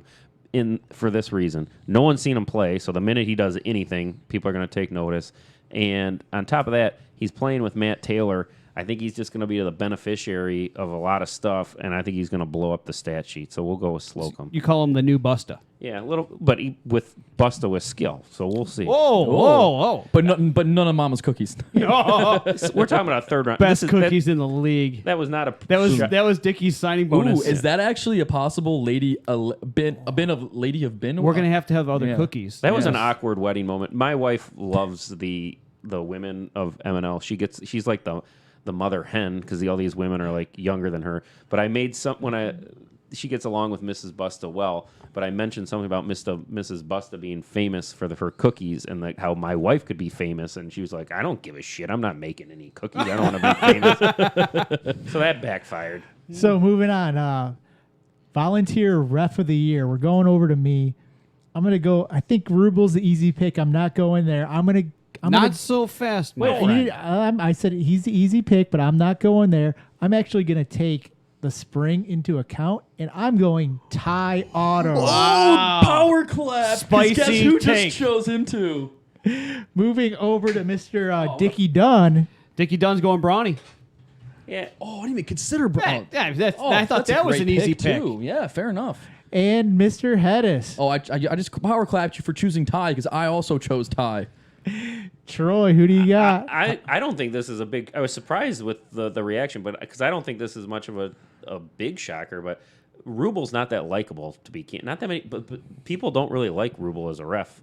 They feel like he gets too involved in the game. Brawny's a great pick. Can't go wrong with that. But I'm also going Ty for as much as I disdain my brother for his Dark horse candidate for his play. As a ref, Ty has a perfect when I'm screaming at him for being such a shithead on the ice, he just zones me out. And that's the perfect temperament for a ref. It's like people like if someone tries to get too hot and bothered with Ty, he's just like, doo-doo-doo-doo-doo. I don't give a shit. He's always chatty too with the goalies. And the one unlucky part about spring is anytime he started chatting to me about Liverpool, our team lost. So when he came up to me a couple times in spring to start talking about Liverpool, I just ignored it. I moved it. It was bad luck. Yeah, it was a knock. I was like, I can't talk about Liverpool around you. We'll lose. But Ty's a great ref, and he'll probably wind up. Him and Brawny will probably ref the most.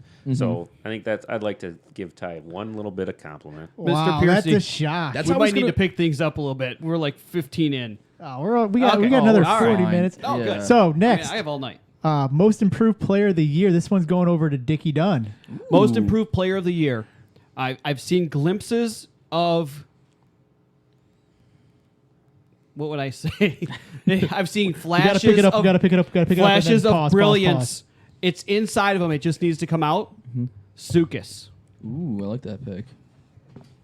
So that moves over to Mr. Hedis. Sorry, I'm trying to find my because I have them in a list, but they aren't in order. I believe it was. Is it comeback player? No, it's GM.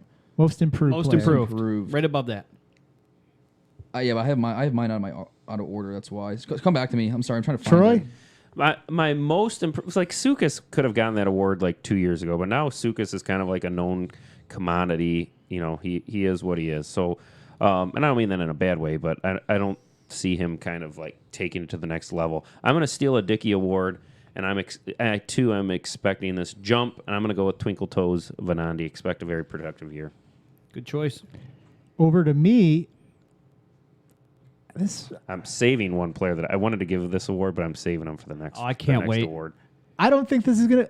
I think he's gonna get credit for most improved, even though he might not be. I'm going with Dave P. He's gonna score a crap load of points, crap load of goals this year. He's always been a good player, but when he starts racking up those points, So when the he's gonna get production extra matches credit. the hustle, you're going to see improve. This is gonna be his year. He's gonna All right. get most improved player. He's gonna tear it up this year. Hedis, did you find who you're looking Yes, for? I did. My most improved player actually is going to be Mr. Tim Kimmel. Kimmel. Yeah, Dude, he's that gonna rocket Fountain that of he youth scored, at age 40. Yeah. Well, did you see his spring league, Dude, his preseason so that far? rocket that he scored from the dot was fucking ridiculous. And he's playing on the old man line with Pete, which you're going to take advantage of all of the second lines in the league. Kimmel's going to come out swinging this year. He's going to get at least 30 points. That's a good pick. We'll see. Next up, comeback player of the year. Hedis, you are up. My comeback player of the year. Now, I don't know if this is obvious or not in here, but for me, it's going to be Mr. Maffaroni, whatever. Can't pronounce his last name. Maff. Done deal. Come back off an injury. There's one other player in the league that I felt was going to be kind of equal with him. I think Crunk's kind of also coming back, and we'll see how he plays this season compared to 2 years ago. But he didn't play last year, so I didn't consider him. So at the end of the day, Math. Mr. Otto. Yeah, I was gonna do him as my most improved player, but I do him. That sounded terrible. This has been a lot of Anyways, innuendos. little North Star love here, but to me, no brainer. Comeback player of the year is the Crunk man because I'm expecting big things from the Crunk, and I think that's my pick. So I'm going with the general. I'm gonna have faith that he's actually gonna show up for 75% plus. If he does and he gets on the ice, he's gonna score some goals. Not really showing up last year. I think he's a great option here. Not a bad pick if he shows. Not too sure why Dickey picked this guy as comeback player of the year, but I have Darren Cunningham. I have no idea. Coming back from Coming back from using a wood stick. You know, to a lot of times composite it's not. stick. It's coming back from a season that you're not performing where Okay, you want. maybe to that's perform. where Dickey was going. I think Gio won the award last year, did he not? Yes, he did. And that would be another Yeah. example of a guy that just, he had a down year and then he came back with a big year. Well said. The North Stars have a history of producing comeback player of the year awards. So Decon, Crunk, Maff, I'll take any of them. So next award, it looks like it's going to be the Vezina Trophy. the Jacques Plante Vezina Trophy. Jacques Plante. So we're moving over to Troy on this one. Just a little background on this. This doesn't have to do with goals against. This doesn't have to do with wins. This is who you believe the best goalie in the league is. It starts with me. For that season or for Season. Okay, thank you. For this season. Yeah. I mean, it's not one metric. It's just who do you think is going to have a great year? And I got to take my own goalie here because as the preseason kind of played out, the North Stars are going to be, a throwback version of the Whalers. We're not going to win games 6-5. We're going to have lots of low-scoring games, and our goalie's going to have to keep us in it, and I think he's going to do it. So I'm going to go with Cam. Last year, I thought he was the best goalie in the league, but he had the worst offense and probably the worst defense in front of him. This year, he's got scoring in front of him. The defense is better. So I think he's going to be able to show with more talent around him that he's the top goalie in the league. Dickie? Dickie is going to agree with Mr. Piercy, and we'll take Cam. If Cam can maintain his emotions and forget that a goal goes in and stop the next 50 shots, he's going to be your Vezina. Hedis. As much as I would like to choose Cam, And he's got a great setup. I feel that Cam is playing on. He's going to benefit from a good team. I feel that Where's going to be a good team, and he's just not going to see as much action, as much dangerous chances as some of the other goalies in the league. So I'm going not completely off the board, but I'm choosing one out from the sky and putting it on the table. I'm going the new guy, Mr. Dylan, as the Vezina candidate. Big mouth. And he's got a lot of words to step up to that mouth, but I think he's got the talent to do it. Hedis has pulled a 180 on Mr. Lesnar. I have. There was a point on this podcast I will suck down crow, or I'll eat a hat when I'm wrong, and I'll admit it. I call me like Susan, whatever. I don't care. I've been completely wrong. He's been playing beast mode so far. So. Yeah, because you were talking about how the Ducks got the better of it. I thought they might with Ryan Z. Yeah, Dylan, but Dylan's been like, oh, it's a show me state. It's Mississippi. Let's go, baby. Yeah. And I like it. You make a mistake, you own it, you move on, boom. Rather than sticking, never admitting your mistake, and then you just continue to make the wrong decision. So you missed the beat on, and now you're jumping all in. So I agree with that pick. I have the Seals being a breakout team, so Lesnar could be leading the charge. So next award, this is a new one, Slacker of the Year. This is going to be for the top MVP of Slack. We're coming over to me. I don't know if I want to say this, but I'm going to give it to Troy. Wow. Thank you. He's active in there. He participates a lot. He's got a couple liners here or there that make you laugh, but he abuses channel at mentions outside of that. But he's also tries to stay on top of things, even with the Worms. You try to run that team if you let him. Who does Dickie got over here? Dickie's going Dougie Fresh. Ooh. Always drops in there, timely quips. Keeps people in line all the time. Yep. It's a good pick. Friendly Canadian. I don't know if the quantity might not be there, but definitely quality. There you go. We're moving over to Hedis. On the spicy lettuce's choice. So this is going to come from right field, and you guys are going to go, oh. It's going to be, I believe it's Ford as a GM from this desk, Mr. Hal Daughtry. Yeah, Hal. It's getting some love tonight. Yeah, that Hale's not a bad pick because again, he's always there. Good morning, Ben. Every Monday morning. Good morning, Ben. I get some of his stuff. Good morning, Hal. I love it. The problem I can't give it to Hale because I only find like 25% of his content to be entertaining. But it's that he's the opposite of Dougie Fresh. You're generous. He's got he's quantity. He's got the quality, wolf. and sometimes good. Man, this is a tough one though. I haven't given this one enough thought. Hey, who's the new guy that you love that's doing all this slacking? Wood's in it, but he's not going to win Slack of the Year. He doesn't. It's going to take him till about mid-season to really get to know everybody. So I'm going to go just because the comeback Slacker of the Year award. I love to get Kimmel back in there. Season 1 Kimmel, you weren't even around. No. Season 1 Kimmel was a fucking riot because as you can imagine, I mean he's hilarious. So I'd love to get Kimmel in there, but based on quantity, I'm going to go with Goofy Dave Ciparone. He's my buddy. I find all of his weird shit to be funny. I love that one. So now we're getting down to the top award, Most Valuable Player of the Season. And I think we're moving over to Dickie on this one for first. All right. The famous quote by a legend, Ric Flair, to be the best, you got to beat the best. Woo! Woo! And the best is 22 Paulie Proctor. I thought you were just going to straight say, woo, and then say Paul Proctor. Woo! Hedis, to you. Yeah, my MVP, it's got to be Proctor. You've proven it. You've done it before. Until someone else does it more than him, it's Proctor. Troy? This is a prediction. This isn't we're not handing Right. out old awards. I right. understand. So that. I'm giving the MVP to and really also the way it's set up, it's to Matt Taylor because he's going to put the Tigers on his back and single-handedly lead them to the playoffs. So I think it's going to be Matt. I'm pretty I think sure it's he gonna be Matt skates on Taylor. water. He doesn't walk on water. There's He other skates on water. awards. You can still have the most goals and not be the MVP. You can still have the most assists and not be the MVP. I think he's going to be a one-man. Most valuable player to me is who's the most valuable player to their team. Agreed. You take this person off their team.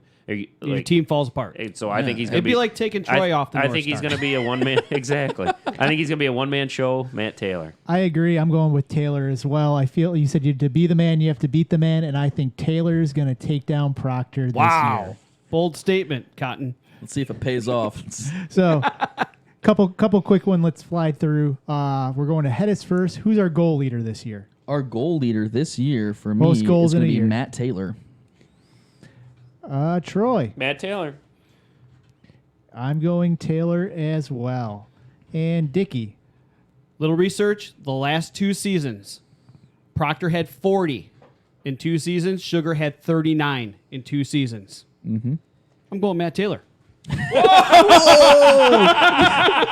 The razzle dazzle.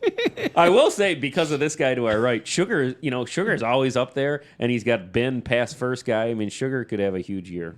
So now we're going over to assist leader. Troy, you're starting out with this one. Who assist? I'm going to go with my man Ben. I just talked about it. I think Ben is a pass first guy. He's got Sugar that can put the puck in the net, and he's got Busta that can put the puck in the net. So I'm going to say Ben is the assist leader. Troy, did we just become best friends? Because guess who I just chose?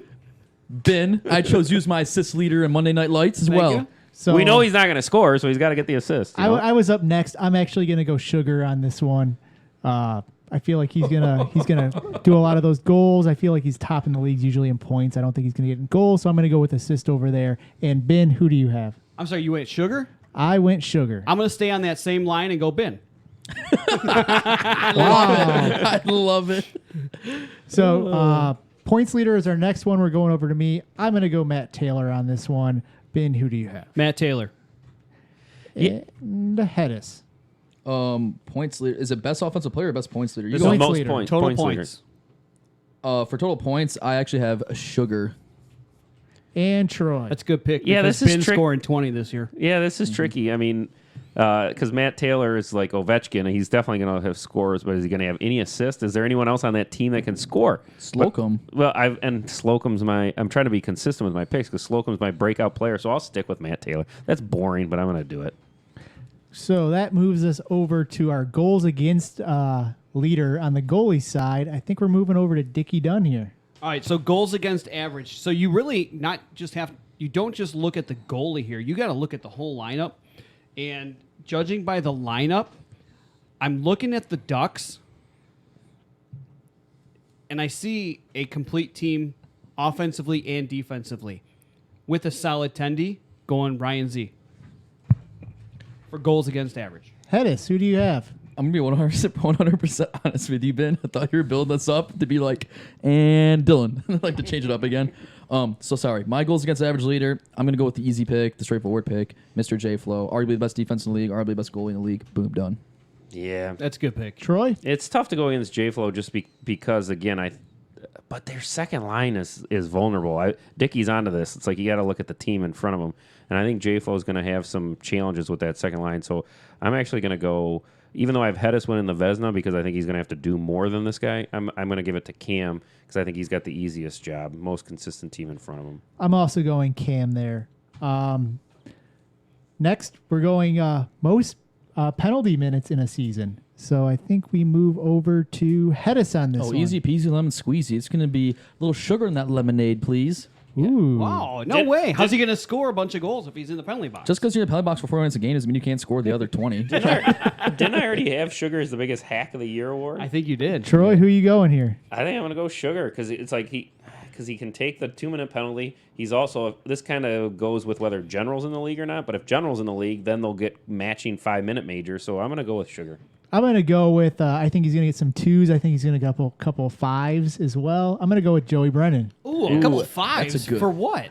for fighting. He likes to talk shit to refs. Oh yeah, you haven't played with Brennan enough on. No, Give I him a guess I couple haven't refed him 5-minute enough either. misconducts. Really? Yeah. Oh, I love that Brennan's guy. got a little bit for as much as we've been giving Joey a lot of love with Yeah. him. Yeah, He does yeah. have one personality flaw, and he's got a little bit of the small guy syndrome. So if someone fucks with him, like he will never just be like, "Oh, this guy fucked with me. I'm gonna go back." He's like, "I'm gonna take my retribution," and boom, boom, boom, and that's how he gets these 5 minutes things. I didn't know that was in there. He gets more of them on Friday night than on Monday nights. And he but- generally says sorry when he does it because he's Canadian. sorry. Sorry, No, I didn't mean sorry. to stab you. That's Dougie. Sorry.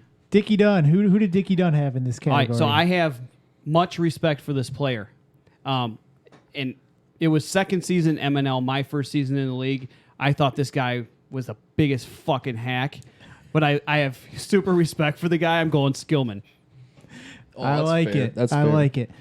So now we have a couple categories that I kind of just came up with.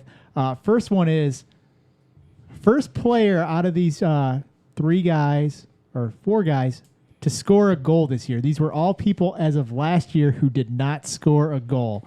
We have me, Mr. Piercy, No. Panty Dropper, No. Ryan Allen, and Whoop. Yep. Oh, come Which on. That's not even. We're gonna It's start not. out. This We're is gonna too start easy. out with Ryan Hedis here. Allen. Done. Ryan Allen next. I second that, Ryan Allen. I think they're gonna put. Dude's a sniper. Yeah. Well, I think they're gonna have to play Ryan Allen at forward. Yep. Whoop can't shoot. Piercy can't shoot. Panty can't shoot. Ryan Allen. Ryan- I Ryan have a Allen's- nice slap shot. What are you talking Piercy, about? take stop. yourself. Yeah. You stop. better take yourself. Yeah. I was gonna take Ryan Allen No. until now, and I'm taking myself. There you go. Good. I'm gonna be pulling a Troy this year. I'm gonna have my stick up in the air all year, saying, "Give me the puck, No, give see, me the puck." yeah, that's give me not the the puck. way to do it. You got to do it the way the Hedis does in preseason. You just get the puck on the What, off fall on point, my ass? and you fall on your ass ripping a clap bomb off of somebody else in the net. That's fall on my ass, get pissed, and throw my stick at people. no, score goals and look sick doing it. So next category, this would be brother versus brother, Jim versus Joe Ellis, but Jim has a plus 10.5 point spread. We're moving over to Troy on this one. Ooh, this is a little bit tricky. What That's a lot of What, points. what I didn't do team my- is Jim on? Jim is on the Ducks. The Ducks? And Joe is on the Tigers. Just to let you know, all these point spreads coming up, I looked at the last couple of seasons. Sure. I put more weight on the Sure. the more current the season was, the more weight I put Yeah. on that as if getting better versus There were getting also worse. calls to Vegas to get the line Yeah. from Johnny Avello on the Velvet Strip. I'm officially. Yep. I'm going to take Agreed. Jim. I'm going to take Jim here. I mean, it's no guarantee that Joe gets 11 points. You know, he probably will. But if Jim just gets a few second assists, I'm going to go with Jim. I'm also going Jim. I think we saw Joe in the last spring. He had some attendance issues. I don't know if that changes or not. So I think if Joe consistently shows up, he could win that bet. But as of right now, I don't know a situation to have the confidence for that happening. Ben, where are we going on this one? I think that Jumbo Joe scores in bunches. I take Jumbo Joe plus a half point. I'm with Dickie on this one. I'm with Ben on this one. Excuse me. I'm choosing Jumbo Joe. I just feel he can line up with Matt Taylor on the power play or not power play. He can just line up in general on the second line, take advantage. He's going to be around 12 points, I'd say. So a half point more. Yeah, half point favorite, maybe 1.5.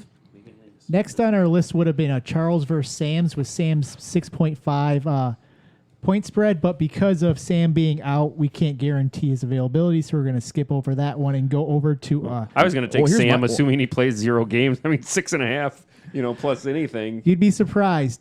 Charles was way over that the last couple of Well, seasons. yeah. Well, he was with the Deeks, but yeah. Traeger does love to give his guys assists. That's another factor too. Pistol had an assist on that too. Yeah. So we have a Todd plus 4.5 versus Ty. Moving over to Ben. I'm going to go push. Somehow there's going to be a half an assist, and they're both going to end up with between 4.5 points. I have no idea. This is a terrible bet. I'm gonna take. Yeah, this is really hard to decide. But I'm gonna take Todd because he can get secondary assists from just like any man's land. And until we can see what kind of tie we get on playing forward, I think it's gonna be a little harder for Ty to snag some secondary and primary assists and goals. Troy, Yeah, what brother do you take here? I hope it's Ty, but I think it's going to be Todd. I mean, Ty played the entire season last year, didn't miss a single game at forward, and scored 0 regular season goals. That's very hard. See, to, you should put him in with Ryan Allen. To me, that would have been a better bet between who scores a goal first, because Ryan Allen scored some with the Americans 2 seasons ago, and so did Ty. It's amazing. But anyways, I'm going to take Todd for the official pick. I'm going to go outside of this, and I'm going to go Ty. I got faith in him. He's gonna work a little bit harder. He's going to put in a couple bangers on those rebounds and score a couple goals. Next up, we're going to have Ty plus 4.5 versus Troy. I think we're going to... So, what? Who are we Troy? starting with? Yeah. I think we start with Hedis on this one. Troy all day, not even close. Like, that's not even... Like, the guy rang a shot off the post, almost scored a goal in a preseason game. Like, Statistics say it's closer than I think you think. But to be fair, we'll take that. Troy, I'm assuming you're going to take yourself. Yeah, I'm going to take myself. I mean, Ben will remember as the color man. I mean, there was a point where I led the North Stars in playoff scoring last. Now, granted, I always got to play forward. I'm going to be at defense, but I'm still going to put up more points than Ty. Again, I'm Hope going to be wrong. I'm taking Ty on this one. So I hope you're right. Ben? I'm going Troy. Listen, I was told when I came in this league he was a terrible goalie. Then when he started skating forward, I was told he's a terrible defenseman. Then I saw him play forward. He's a terrible forward. Somehow it's fucking mirrors and shit like that. When he makes it happen, I'll take Troy all day. Smoke and mirrors, Rochambeau. Yep. And on the auto side of things, last but not least, we have Todd plus 7.5 points versus Troy. This one moves over to Troy, starts us out with. I think these lines are messed up. Yeah, this is insane. Because I think this would be a closer bet with Ty, but I'm going to take Todd on this one. I mean, we're both defensemen. Yeah. It's tough. You know, Todd's going to get some assist, assuming that he shows up, and that's a tough for a defenseman. That's going to be a tough spread to cover. Yeah, you got to get 8 points more than Todd. Good, no offense, but good luck. Like so he's got to get 8 points in the season. So, well, no, because you have to assume that Todd is going to get more points than Ty, right? If that's your bet. So then if Ty, let's say Ty gets 4 points, that means Todd has to get like 9 points? That means what? You have to get 17? Point a game player. Woo! Yeah, I'm taking Todd. Not even a. So I think we're all going there. And then our last one of these ones would be Chris Taylor plus 12.5 points. Where's LePoudre brothers at? I forgot about that one. Oh, come It should on. have been which team has less goals against average. Which LePoudre brother? Matt or Eric? Or Big E. To be fair, I sent these out weeks ago The to you guys silent and asked if there was any other bets you guys wanted to add. It must have been like last week when I was in Canada. So yeah. So Chris Taylor plus 12.5 points versus Matt Taylor. I'm gonna go Chris Taylor here. I think they're gonna those brothers together. It's gonna help get Chris Taylor a lot of points here to keep it close. So I'm gonna go Chris on this situation. Ben, who do you got? Give me the points, Chris Taylor. Hedis? So I'm going Chris Taylor, but not because of the reasons you just said, because they're not playing Chris Taylor at forward. They're going to play him at defense. I still think they're going to be on the ice a lot together. They have to. Anyway, regardless, I'm choosing Chris Taylor because the 13 points, I mean, even if you're on D, had manning the puck, it's just a Matt. Yeah. Chris Taylor. That's a lot of points to cover. But I'm going to take Matt Taylor for the same analysis. I don't think that I think eventually for that team to be successful, Chris Taylor's going back to defense. Ryan Allen's going up to forward. So I'm going to take Matt Taylor with Chris Taylor at defense. If Chris Taylor plays forward, then he's going to get all the assists on his brother's goals. Yeah. But I'm taking Matt. Okay, so next category, over under number of trades this year, 2.5. We'll start with Dickey. Under. Traditionally in this league, there's been one trade a year, excluding the first year. I don't know. No, the second year. When you say trade, is it players swapped? No, amount of trades. Amount of trades. No, it's the under. There'll be one.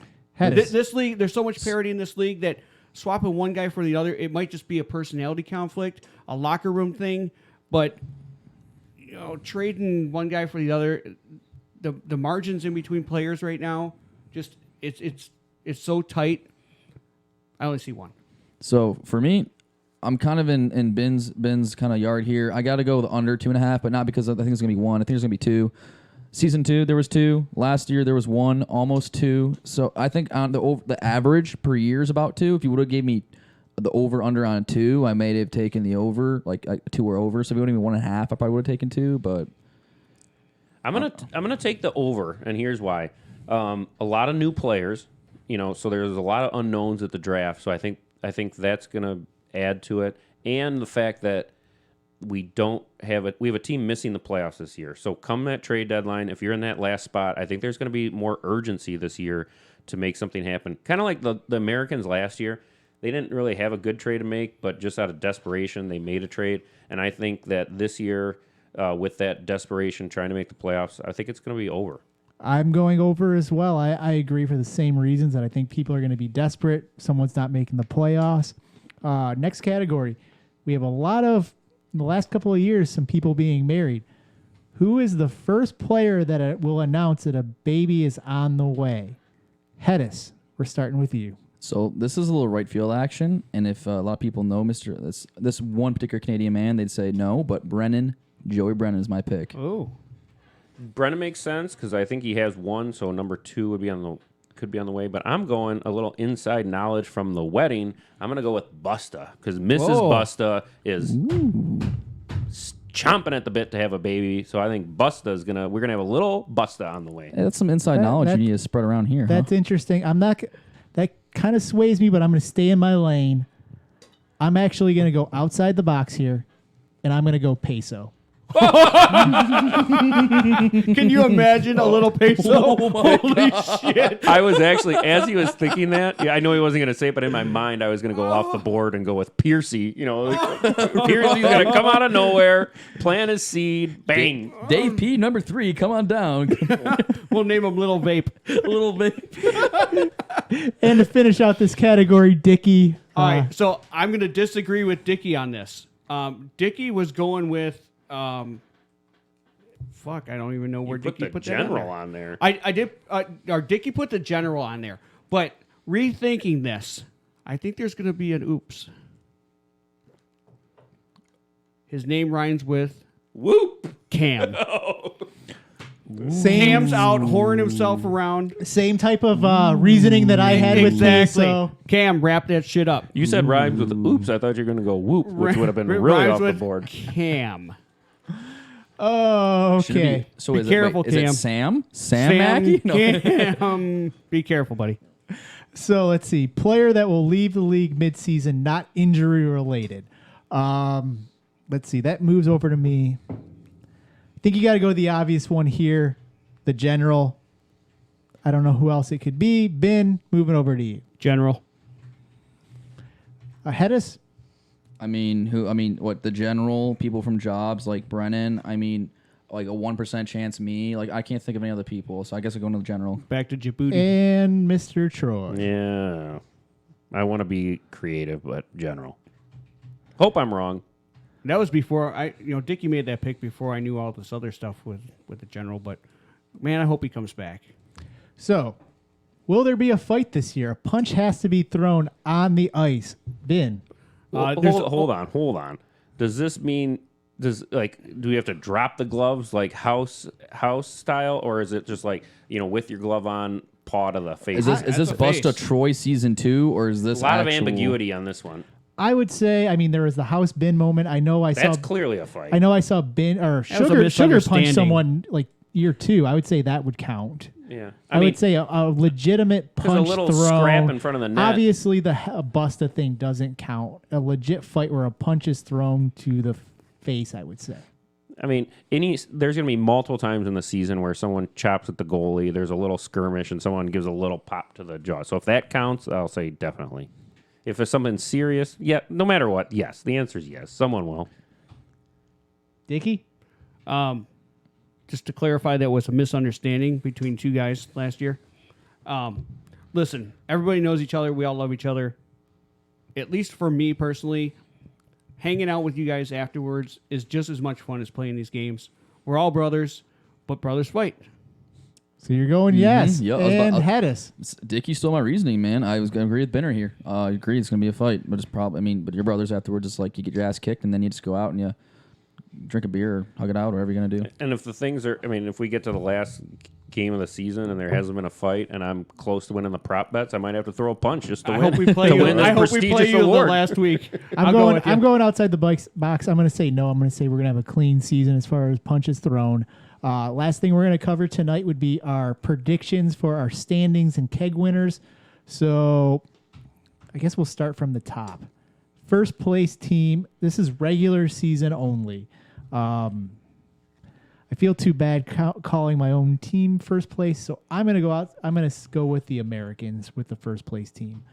Let's go over to Dickey Preseason favorite, Whalers. and Hedis Preseason favorite Whalers. and Troy. I'm sticking with my pick. I'm going with the Seals. And for the second place team, we're moving over to Ben. Americans. Hedis And Americans. I'm going to go Whalers for second. and I'm gonna go to the Whalers as well. So that leaves us over to Hedis for our third place team. For my third place team, I'm going a little bit off the board. The Deeks. And Mr. Troy. I am going Americans for third. I think I'm going to go with the Deeks as well. Dickey? Going with the flying Taylor Brothers, Tigers. Interesting. So, fourth place, I think we're moving over to Troy. Fourth place, I'm going to go with the Tigers. And I was also going Tigers here. So that leaves us over to Dickie Dunn The Deeks.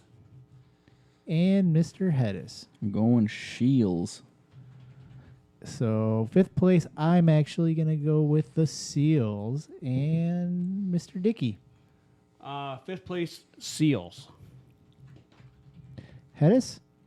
For fifth place, I guess I'm going to go Ducks. I'm going North Stars, fifth place. So, going back around, I think that goes back to me. I'm going the North Stars as the sixth place team to Dickey. Ducks. Hedis. I'm going the Tigers. And Mr. Otto. I am going Ducks. So that leaves us over to the seventh place team. I'm left with the Ducks. Suck it, Piercy. Dickie, who's your team left? North Stars. Did I mention the shirt I was wearing? You did. It's a fashionable suit shirt. We should consider trying to put that up in shop. Troy's going to autograph it later. You're ridiculous. Hedis, who's your last team? He's got the There's North one Stars. team left. It's the North Stars. And see, this is strategic. So if I say I'm last and we finish above last, It's then a win. Then it's a win, baby. We're gonna finish in like you fourth. wanna be the dark- and we're gonna be kings of dark the horse. fucking North. And we're gonna storm Monday Night Lights. And we're gonna be the underdogs in playoffs. And everyone's gonna be salty, like, "Hey, you did North Stars said you guys sucked all season, but then you guys were good." And that's literally the role that we're gonna play and we're gonna win with. So that leaves us with Troy. You have the Deeks. Is your I have the seventh Deeks. place I mean, team. I've again, Wow. might be weighing too much on the preseason, but I don't think the Deeks have it this year. So we're gonna move over to our keg matchup. Let's start with Mr. Dickie Dunn. Whalers versus Amerks. Whalers sweep in 2. Ah, Mr. Hedis. I'm going the Americans versus the Whalers. And I'm choosing the opposite, baby. Paul Proctor puts the team on his back and shows Peso who the real big dog in the league is. and How goes, many cups does he have? Yeah, he's got 3. And he's going to win 2-0 against the Whalers. And Mr. Troy. I'm going North Stars versus Seals, and the North Stars get it done in a 3-game series. Ooh, I love the sound of that, baby. Let Uncle Whoop know that the Kings of the North are coming. Heads up. So I'm going with the other two. I'm saying the North Stars. Or I'm sorry, the Seals versus the Wow. Whalers versus Americans.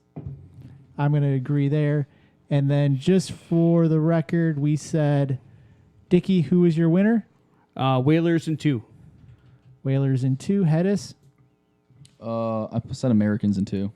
Americans in 2.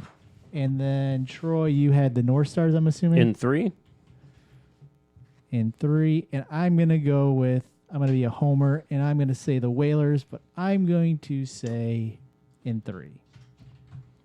So that's all of our awards. We're getting close to right about the 153-ish mark. Season starts next week.